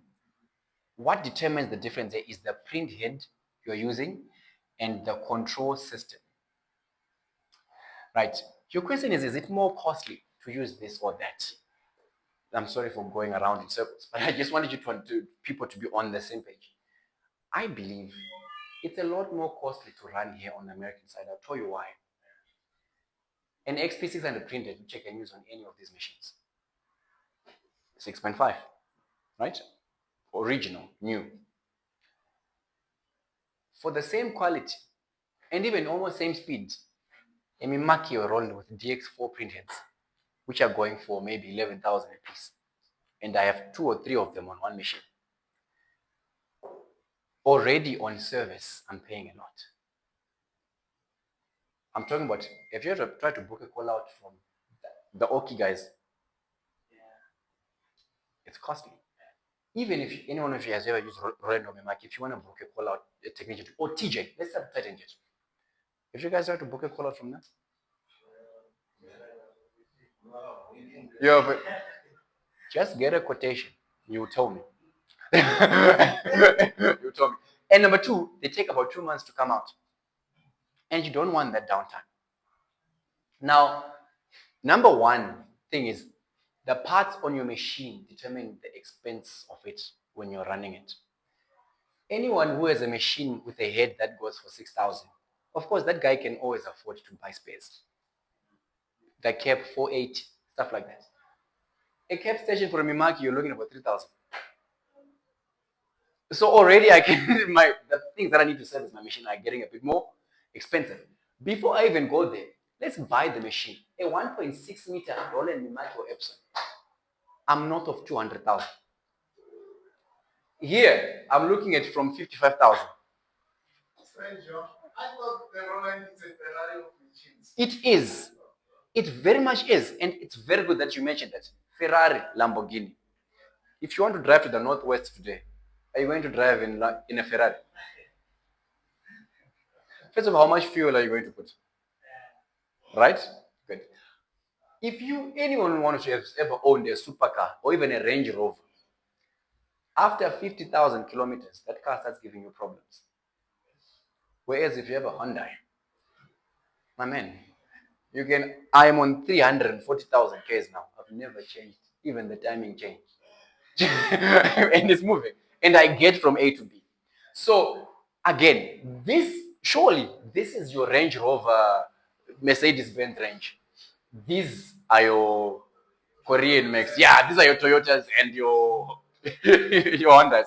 So if you are starting business, it's not even advisable to go with this route. I'll even go further. Apart from machine price, parts price, look at ink. Mimaki, Roland, all of this will say, don't use any other ink. And you're buying one EcoSolvent bottle for 1,000 something. Whereas here you're buying for 400, 500. So to me, once the thing is printed, no one can tell that this is Roland. Actually, I've seen Roland printing horrible stuff. Many times. Yeah. Sometimes it's nice. It depends if it's calibrated or. So it's both of these machines can print very good quality. I'm not going to lie to you.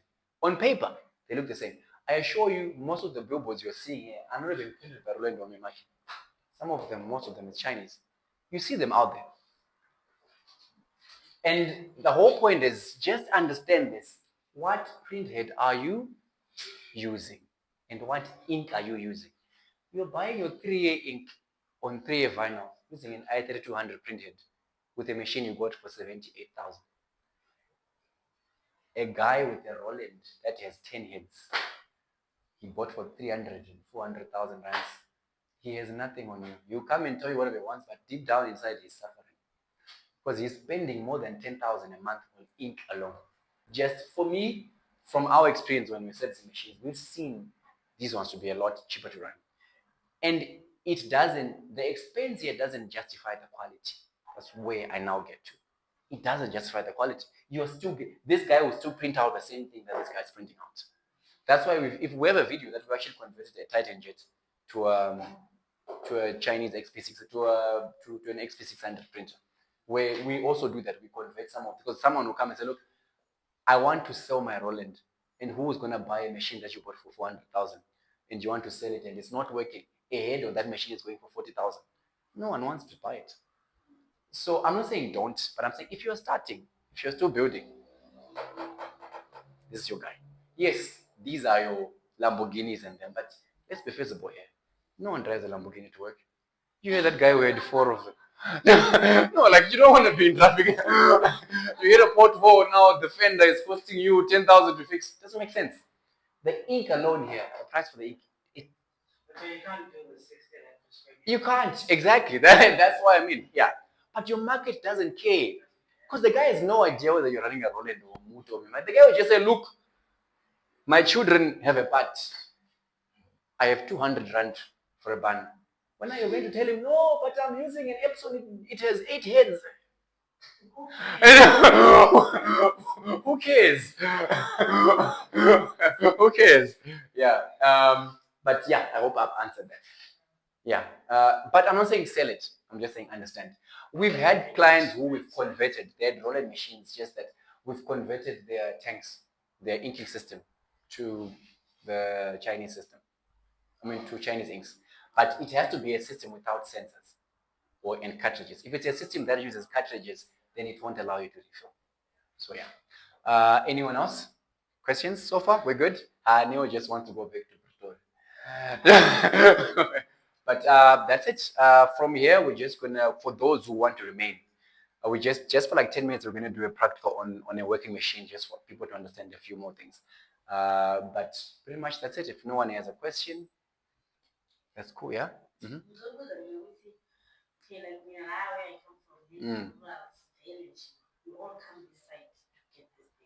Okay. To get which things on this part? Which things? To get even ink, vinyl, everything. Okay. Okay, okay. So when I'm asking, I don't know here with this machine. When I show design, everyone is a designer. Okay. Now the so all I do, they design wants me to print out for them, like using my machine. Like that's a big topic. You guys want us to start pricing now? Okay. Let me run it. 2 seconds. 2 seconds. This one won't take time. Let me just put it here. Okay. There are very few things you look at. I'll look at it from the perspective of someone who's, let's put aside the cost of the machine so that we start from the same ground. Because I know you probably spent a lot more than people with Chinese printers spent with the European machine.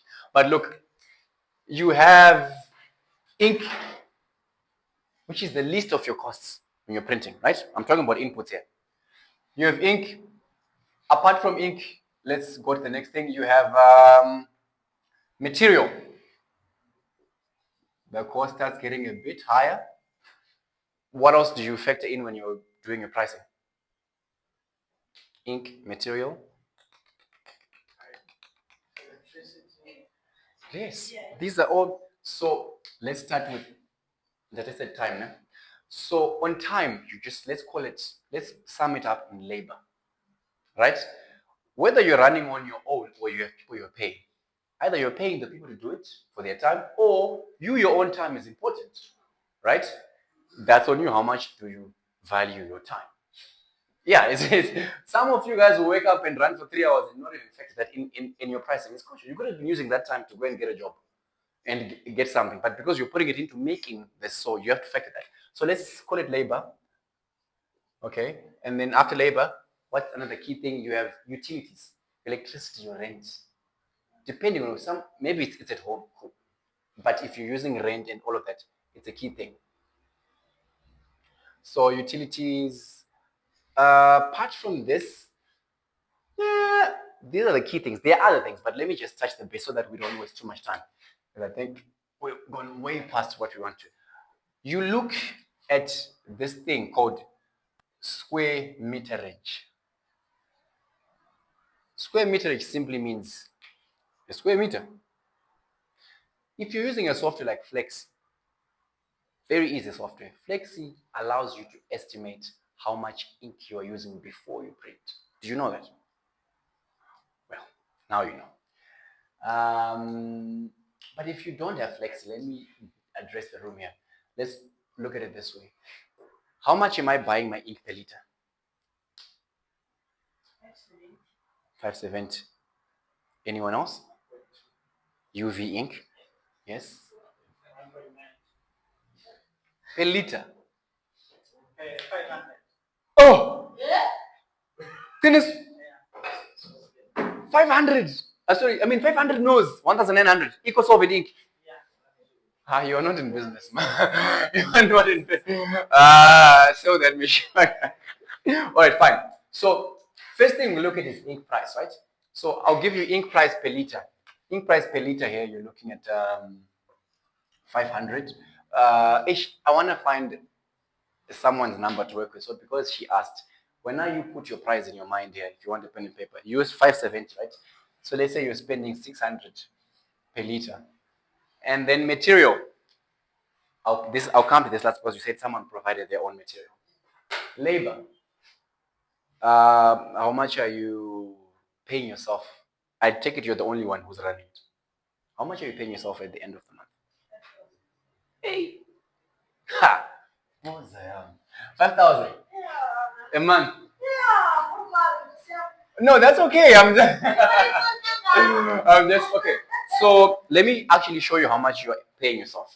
So you're paying yourself 5,000 a month, and you are working Monday to Friday. So 6 days a week. Okay, so you have 6 of 8, 24 working days in a month. Yeah? And on each of these days, how many hours are you roughly working? 8. 4 or 5 hours. If there's an order. Okay. So to standardize it, let me just show you how we calculate this. She's getting 5,000 for 24 days. She's paying herself for 24 days. Né? So 5,000 is the amount divided by 24 days. Per day, she's getting 208 rands on average. On that day, on a very good day, she's going to work 5 hours. So every hour you're getting 40 rand. That's how you are. That's where you've placed yourself. So you're giving yourself 40 rand per hour. And how much are you paying maybe for, is the machine in your house?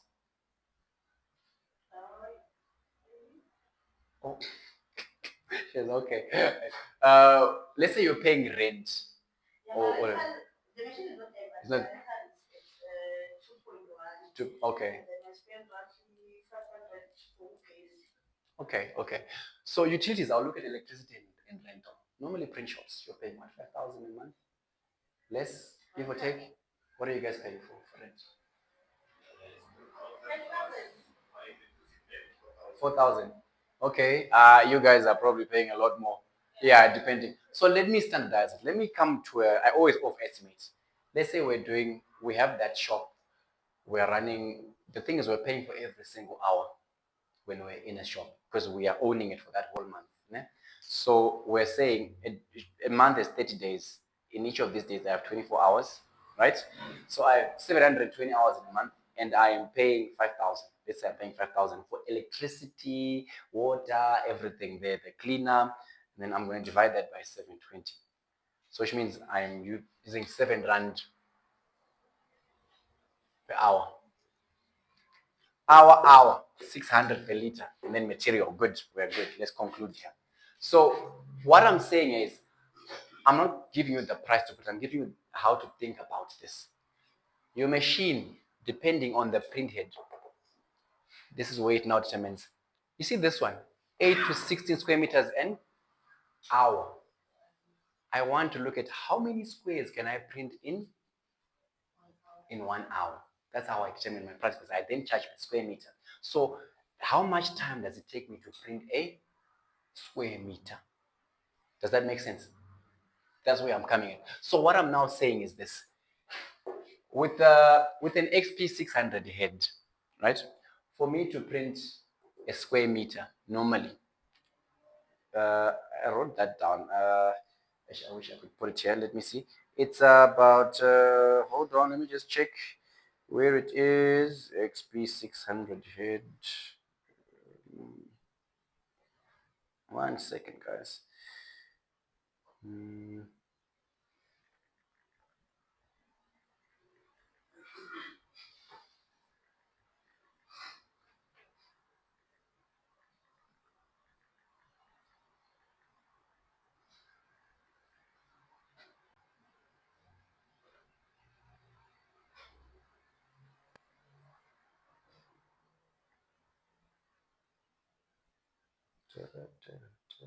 Okay.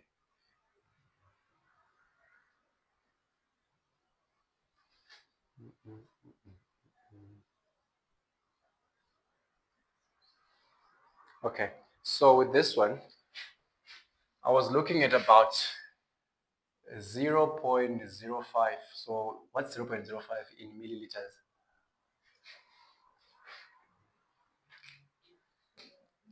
Let me see. Hold on. Print.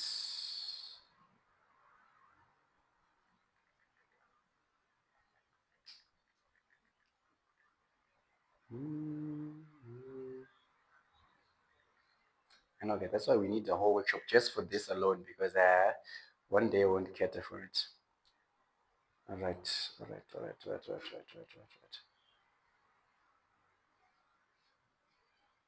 Okay. So you're looking at, it's a range, but ideally you're looking at about 50, give or take, that's not 50, that's 0.5 ml per square meter. Does that make sense to you? 0.5 mils. So that's half a milliliter per square meter. If I'm doing something like a 3-pass, which is very low quality, I'm not using a lot of ink. That's your low DPI.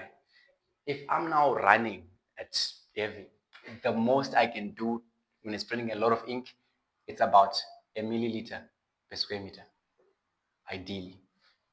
Now, if you understand this, everything else makes sense because material is very straightforward. I'm buying a roll, right? How much do I buy a roll of vinyl material? How much do you guys buy? It's 900 for vinyl.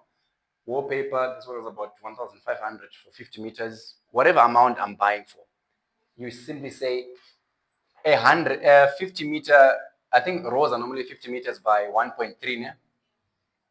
By 1.3 square meters. That's about 62 SQM. Do you understand how I got here? Just length by width. Sisonke? You guys sure? I have a row, né? It's 100 meters long and it's 1.37. So this is 50 meters long. And this is 1.37 meters. If I multiply 50 by 1.3, I get something like the 62 square meters. Yeah, it's area basically. That's what square meter means.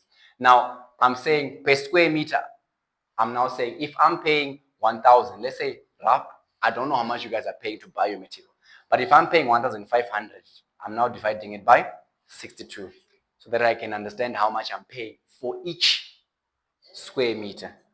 Does that make sense? Okay. So if I divide that, it means I'm actually paying about 25 rand.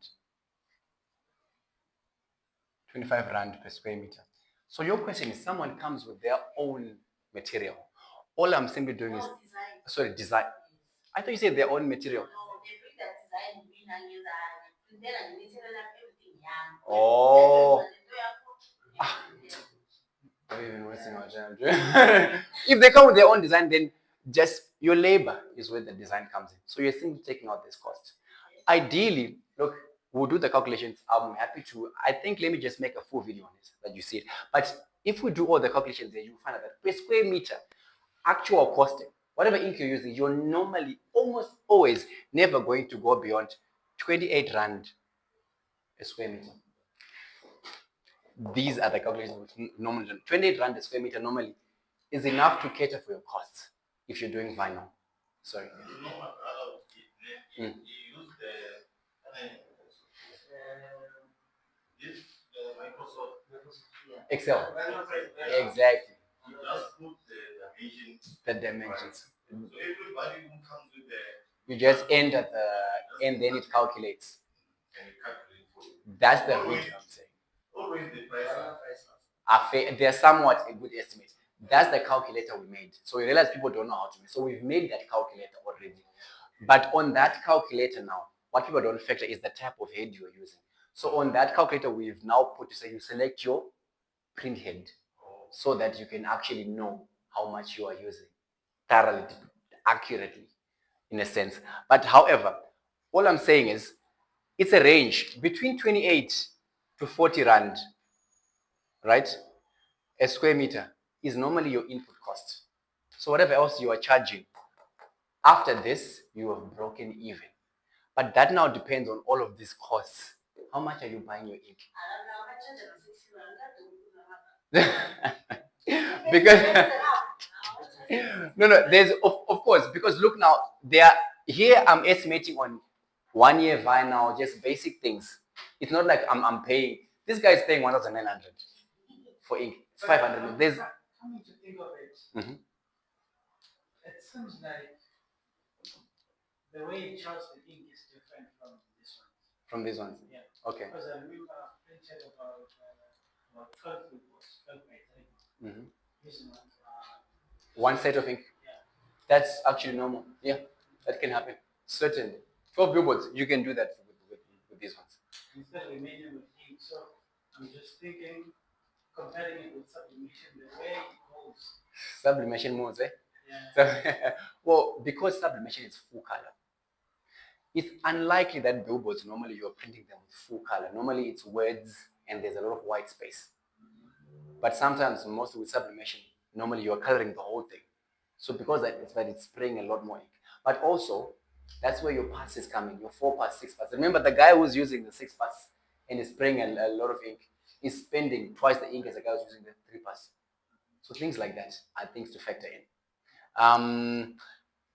I will really go into detail on that. Please just give me a little bit more time. 2 more weeks. I'm gonna post a video on that, and I'll put a link to the Excel sheet so that you just go to Excel, select 1, 2, 3. This is what I have. This is the square meters I have. Enter. It will at least give you a fair estimate. I think that will really help. But yeah, for you, whatever you are charging already, how much are you charging if there's no design? I mean, so if you are the one who's designing, how much are you charging? Okay, sure.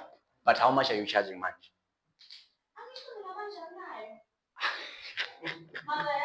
Okay, let's help our sister, guys. Let's help us. She has the current market price, man. Anywhere from Joburg, 80 rand, all the way up to 350 rands.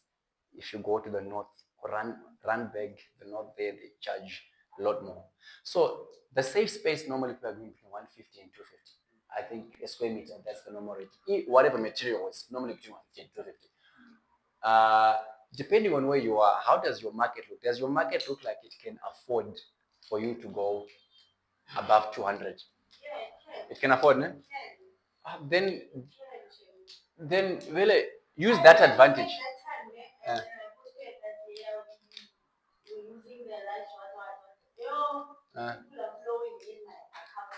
Serious?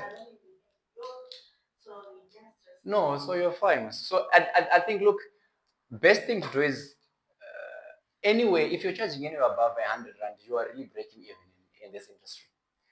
Start off with a reasonable figure, see how the market is going. Because remember, your first 2-3 rows are not for profit. They are for market research. They're for you to learn. You're not trying to charge them. You're just trying to learn the market. But look, I'm happy to go in depth with you on that one later, even after this. But guys, if you guys want to see the printer running there, cool. If not, then I hope we learned. So are you saying most papers you can bypass the light matches and light? Yeah, let me go and that's what I want to go and show you. So that I don't spray as much ink. That's why you see that here. It says cyan 50%. Whereas on the top one here, it's cyan 100%. So I don't need to buy a light cyan. This is light cyan. My machine prints light cyan without me putting light cyan in the tank. I just split those, and the moment I split those, here they all look like cyan, but when the machine is printing, it knows what to do. You're not gonna, an easy way for you to check now is this. Don't even change anything. That pipe which is going into the cyan, or into the light cyan, take it and put it into the cyan tank. Then clean your machine. So you're just doing like a manual clean to make sure that the new cyan is running in that tank. And then print. If your colors change massively, that you don't like them, sharp, you can put it back in there. But if they don't change, then you're good. You are simply going to the back and taking that pipe from one tank into the other one. It's not the tank system, it's the cartridges. It's the cartridge system. So happened one time already. Instead of putting magenta, they switched by mistake. Yeah, and then the colors mix. Yeah. Then that's fine. If you can't do it at the back because they're cartridges, it's very straightforward. You can come here and you swap. So you have the damper for, it's 2 heads, right? That's 1 head. The printhead is different. It's for the, that's the old. Yeah, but how many? It's 1 head, right? It's one big head. And how many dampers does it have? I can't see anything. You can't. Is it covered? Yeah. I think you'd rather do a call out. Oh, you know what? When you get there, send us a picture and we'll tell you how you can swap to test. Another way is from the cartridges themselves. You can put what is called a Y connector. So the Y connector works like this. When your pipes are coming out, I'm sure for yours they're coming out from the side here, or from this side, or from here, from the top. You can't see. Oh, you have to open. That's the only way to check. So the only thing you're not doing is the line which is on the light sign, you normally find another free slot on the other, and then just put it inside there. If not, then just take this one pipe and you cut it and you put like a bridge like this. And then now you have those two going from one tank. It's now going to feed the light cyan and the cyan. It will really save you a lot of cost, because I'm sure light ink is not is not. Do you buy it at the same price as the? Yeah, it's the same price. It's the same price. Okay, cool. Look, if you're sometimes as technicians we just advise you things because we like to fix things which are working. If you're okay with it, sharp. No, because now we just as long as there's money for us, we'll open everything. But maybe there's no need. But I was just saying it in the because we had a lot of clients, especially with Titan jets. There are those heads. Yours, your TX. I'm sure yours has 6 dampers. It's 2 years one. It's 2, ne? I know exactly that's the one. Yeah, and the tanks at that side. Yeah, they should be that side. They look like cartridge. Yeah, very long. Exactly. For you to check, that's a very simple thing. There's a pipe that's going into either yours are going from the front on top. Very straightforward. It's a very easy check for you, and you can always, it's reversible. Just lifting the one in the light magenta and put them together in the magenta. Do the same thing for cyan, do a clean, and then once you have all the inks coming, print the same artwork that you were printing before. If the colors stay the same, you know that there's no need for you to get light. If the colors change, then it's simple. Just remove what you had put in that, put it back, and then that's it. Straightforward. Yeah. Yeah. But I don't know. Do we have any questions on the practical part? I know this is a mechanics machine. We use this machine for training. This thing is broken apart, put back together. So, but most of what you have, it's all the same. It can be a flat bed, it can be a bigger size, it can be a smaller size. But the concept is this: these are my dampers coming from my tanks. I have filters in between or not, doesn't matter. But from the pipe, damper. Do you see that I have black dampers here? Although it's not a UV machine. It doesn't matter. The only thing you can't do is put clear dampers on UV. But black dampers you can put anywhere. Doesn't matter. Right? And from here, of course, I have my head cap. This capping station is a bit different. This is the old model. It's called the polish. So the station doesn't go up and down. It just comes and it hits this thing and then it caps. But what I was talking about when I was saying when you are cleaning, make sure ink is coming out, is this. If I come here and I do the manual pump, manual cleaner, you hear that noise. A lot of people say, there's a noise, so it's cleaning. Doesn't mean that. I have to come here and actually verify what's happening. You see, ink is actually coming. If this is not happening, guys, consistent, like it's not bubbles which are coming, it's actual ink which is flowing. If it's not happening, then the first thing I must do is check, is my cap finished or not? If my cap is too fine, sharp, then is it aligned with the head? If it's not aligned with the head, then we can send you a video on how to do that. But normally it's just going to the system and adjusting. Just that this system, because the motor doesn't go up and down, there's no need, it doesn't have the, I can't show you, I'll show you on those machines. But from here, it's simply a clean nozzle. A nozzle test, some of you will see it like this. Have you ever noticed where it looks like other ink is going into the other channel? You don't need to worry about it. This normally happens because of the wiper. So the wiper is full of ink and it starts wiping from black and finishes here on yellow, depending on what. So you see that it just goes, but it sprays out when it's cleaning. It's not a big deal at all. This is the least of your concerns. If you get tiny dots like this, tiny gaps, those are fine. Those are minimal. But once you start missing like this, you see this nozzle test. I didn't have black and cyan. This was actually a different head. Once a head is doing this, it's on its way out. So there's a difference between, this is a blockage. You see there are gaps. This is not a blockage. This is gone. This is electrical. Like there's nothing coming out here. When a head starts doing this, and so the first thing you see your head doing this, first thing I'll say is ink coming. So your head is doing this, but ink is coming out nicely there. But then the nozzle test is like this. The one thing we'll normally say is, okay, so you're saying black and cyan are not coming. We'll say, come here and swap. Take yellow or magenta and swap it with the nozzles that are not coming out. Then clean again. If you then do another nozzle test after, so let's say I've swapped this. I've taken yellow and magenta and I've put them here, which means I've just changed the dampers, right? And now, after I've done the clean with the new ink order, I do another nozzle test. And then now I see that the yellow is now coming out. And the magenta, which is now coming out.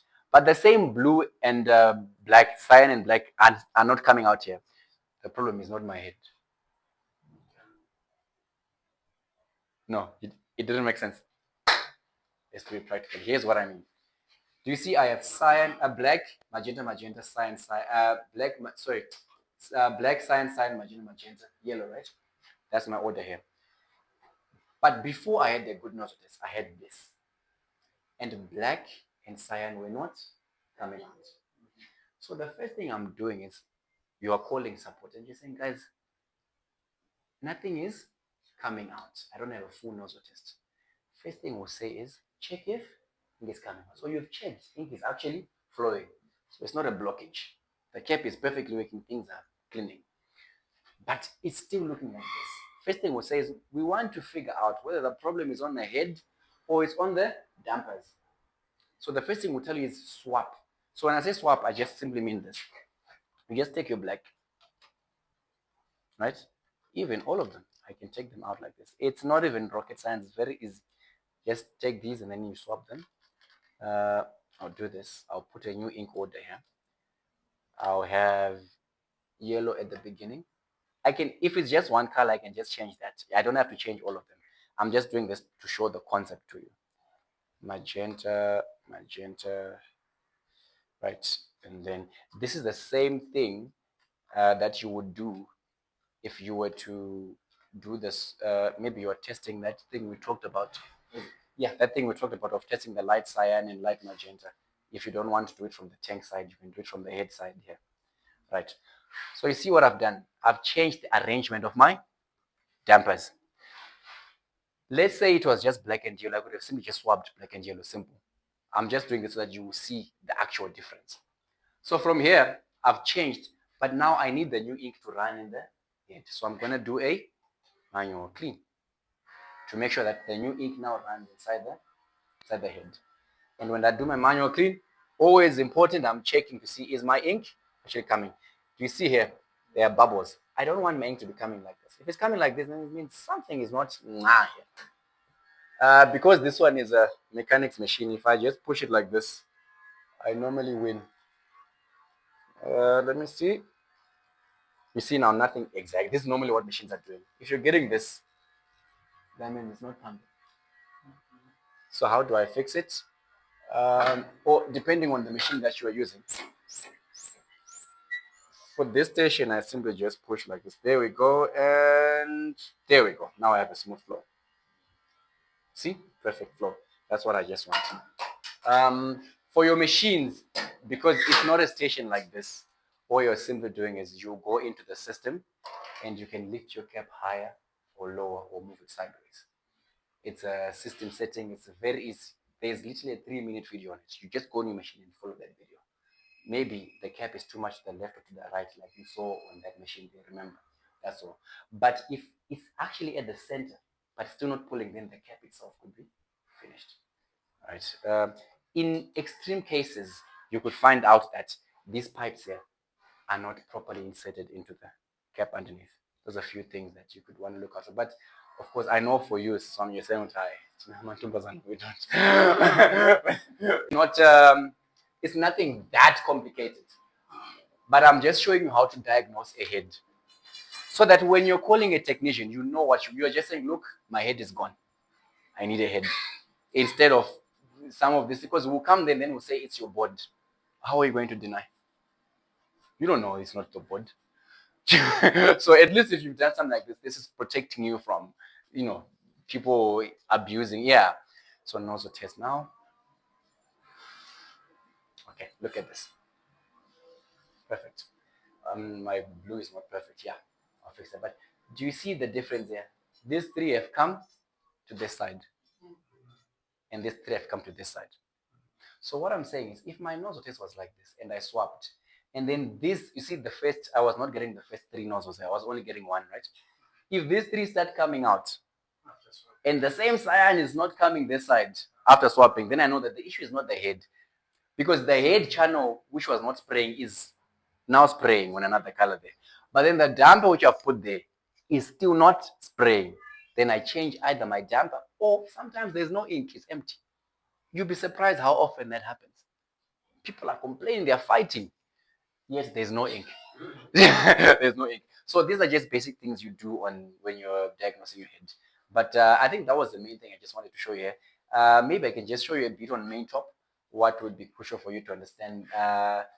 If I can just, can you call my name? Just wanted to show 2 artworks actually. Printer's page setup, 1200 by 230, make that 1500. Okay. All right, sharp.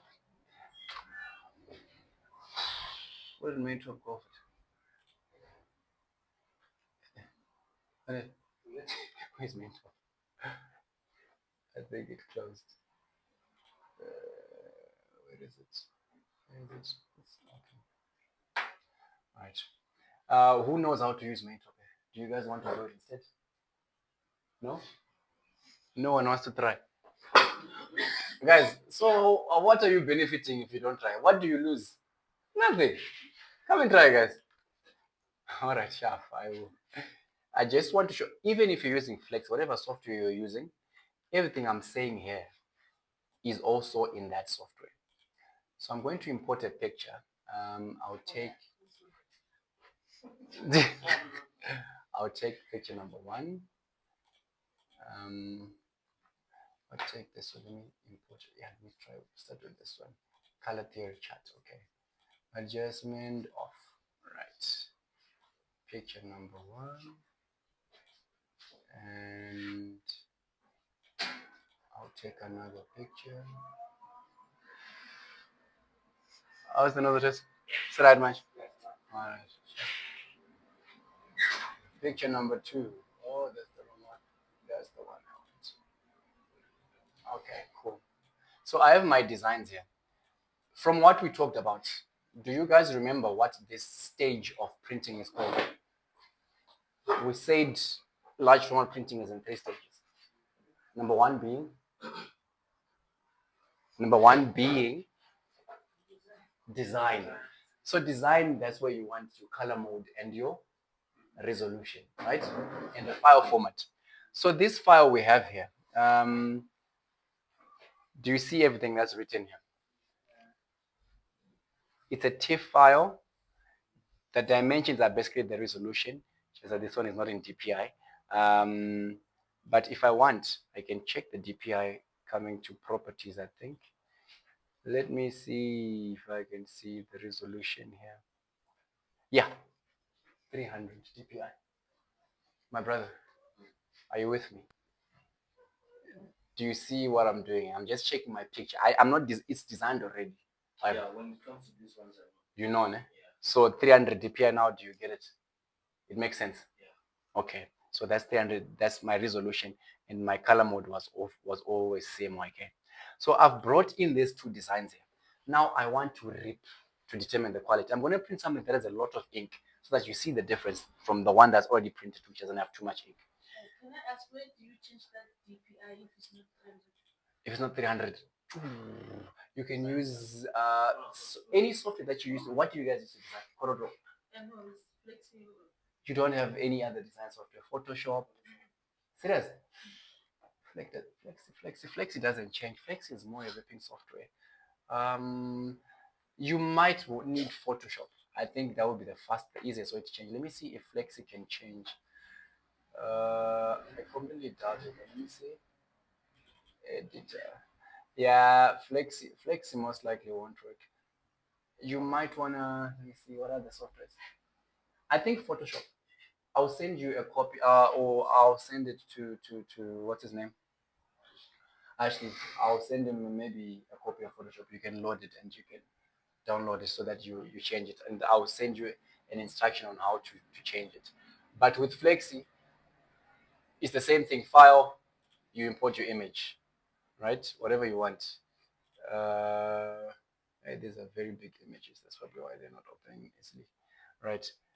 And then you import them, you place it.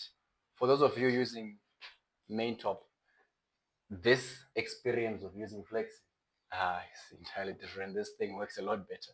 So I have my design, right?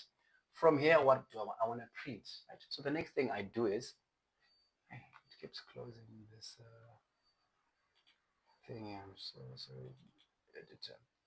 Let me do it again. I think we have more people here using Flexi than using Maintop, right? So I'd rather train on this one. Finally, was this Flexi, Pajash? Yeah. You sure? Yeah. Okay. Let's just. Are you familiar with this? What's it? Onyx. Onyx, yeah. Most of them, we just don't have it here because of the license we need. But we do know Onyx. I can help you remotely when you get to your place. Okay, let me just open this. Okay, while this Flex is doing it, let's come here as well. When I'm about to print my artwork, properties, there is this. Even on Flex, you know it. 4 pass, 6 pass. Some of them will have 3 pass, 2 pass, whatever. This is number 1, how I adjust my color. 6 passes, you see, said 360 by 2160. That's a very high resolution. 4 pass by 1440. That's a lower resolution. So if I want 6 pass, let's say I come here, that's a higher resolution. Number 2, if I come to adjust for my colors, do you see what's happening here? My cyan is on 85%. I can put it on 100%. My magenta, I can put it on 100%. All of this, I can even make this color more vibrant or less vibrant. All of this is under the ripping side of things. So my prints are not very, very vibrant. What do? I come to adjust. I either put a 6 pass from a 4 pass, or I come to adjust and I can play with the colors individually. So my green is looking a bit too yellow. I simply have to increase the cyan. Does that make sense? It's not something you have to do every day, but just to get the concept of it. And finally, here is the key thing: intensity. If my artwork is seeming a bit too light, I make it darker. You see, it says darkest here. If it's seeming a bit too dark, I make it a bit light. If I've forgotten what the settings were, I just press default. It comes to the default where it was. So let's say I want something, I'm going to print something and it has too much ink. And I want it to have like a lot of ink, like a thick layer of ink. I just keep making it darker here. I can even drop this one to, it was on 2.4. Let's say I drop it to 1.5, you see the difference. So 1.5, does this make it darker or lighter? Darker, exactly. You will find the same thing on Flex here. I'm just waiting for it to open. I'll show you. All right. So I've talked about passes and the intensity, key things. So from here, let's say I send this artwork.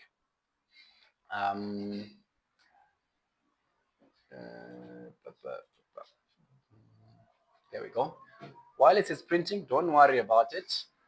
I hope no one's hands are on the machine. Okay, cool. Is the paper clamped? Okay, it's clamped. Now, I'm coming to Flexi. Let me try and open the production manager instead. This one layer my out. Okay. Let me do this.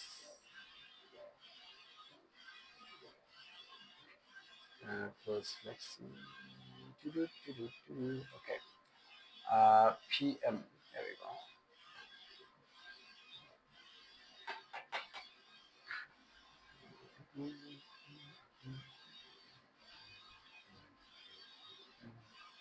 You guys are using Titan and they gave you Flex. You're using Titan and they gave you this software. Yeah. SAI. Okay. Was it from them or you bought your own Titan out? Same with the machine. Okay, no, that's fine. So on Flexi, it's even a lot simpler. You just open your artwork. Remember, you come here to job and then you can add your artwork, right? You know this part. After you've added your artwork, it lists here, and then you just select your artwork. If I choose my artwork, I want to go to the properties. That's where you can play around with your color. That's where I want to show you. You know how to get here. Yeah, exactly. Right. Once you get here, this is where the money is. You come to the third option for color correction. You see output profile. I have millions of them. Depending on your machine, you will see whatever is listed here. But each output profile has a resolution. So you will see that I have this one, which is 720 by 1080. But I normally use it for sublimation. See, which is sublimation. 36 by 20. The higher the resolution, the more color I get. That's all I'm saying. So this is what, remember when I said ICC, color profile, that's what I meant. When you change your ink normally comes with a color profile of its own, which means you'll find it here. So whatever you choose here, if you want higher quality, you choose what has the highest DPI. So for now, I think the highest one would be this one, the 720 by 1440. Whatever you choose here, you can do 8 pass 720 by 1440. That's number one on how to improve your color. Number two, color mode. If your colors are too light on Flex, from CMYK, you can come to 2 bits. Have you seen this pattern? You can, some models will actually have 3 bits, 4 bits, 5 bits. You can just increase. The more bits you use, the more vibrant you are. This is the same as that intensity bar that we're dealing with on the top. Are we together? Okay. Apart from that, ignore overprint. Also allows you to spray the machine to spray more ink. You double the bits on your color and you use a profile with a higher resolution. Another trick, a cheap trick that people don't use is resolution. We normally don't check, but if you raise the resolution, it actually increases the quality. However, it drops the speed on the machine. Yeah. So the choice is yours, but normally we match the resolution with the profile resolution that we have here. Right. Apart from that, there are so many other ways to change color here on Flexi. You can come to this option here. I think it's object color control. No. Sorry. It would be, let me see. Data type. No. Yeah, here we are. You can also come here and then you click on this part here. From here, you can immediately see what's happening. Original image, current setting. You see that it's lighter than this. I can even come in and I say amount of adjustment, density. If I top it up like this, already, I'm now increasing the adjustment that I'm making.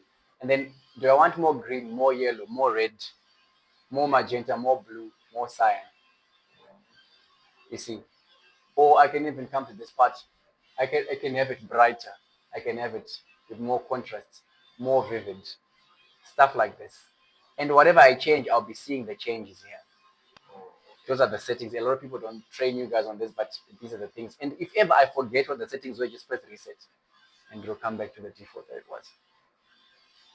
So that's the key thing. Option number, I think it's option number 7 here, color adjustment or color profile, which is color correction. So you start correction or the adjustment here. That's it.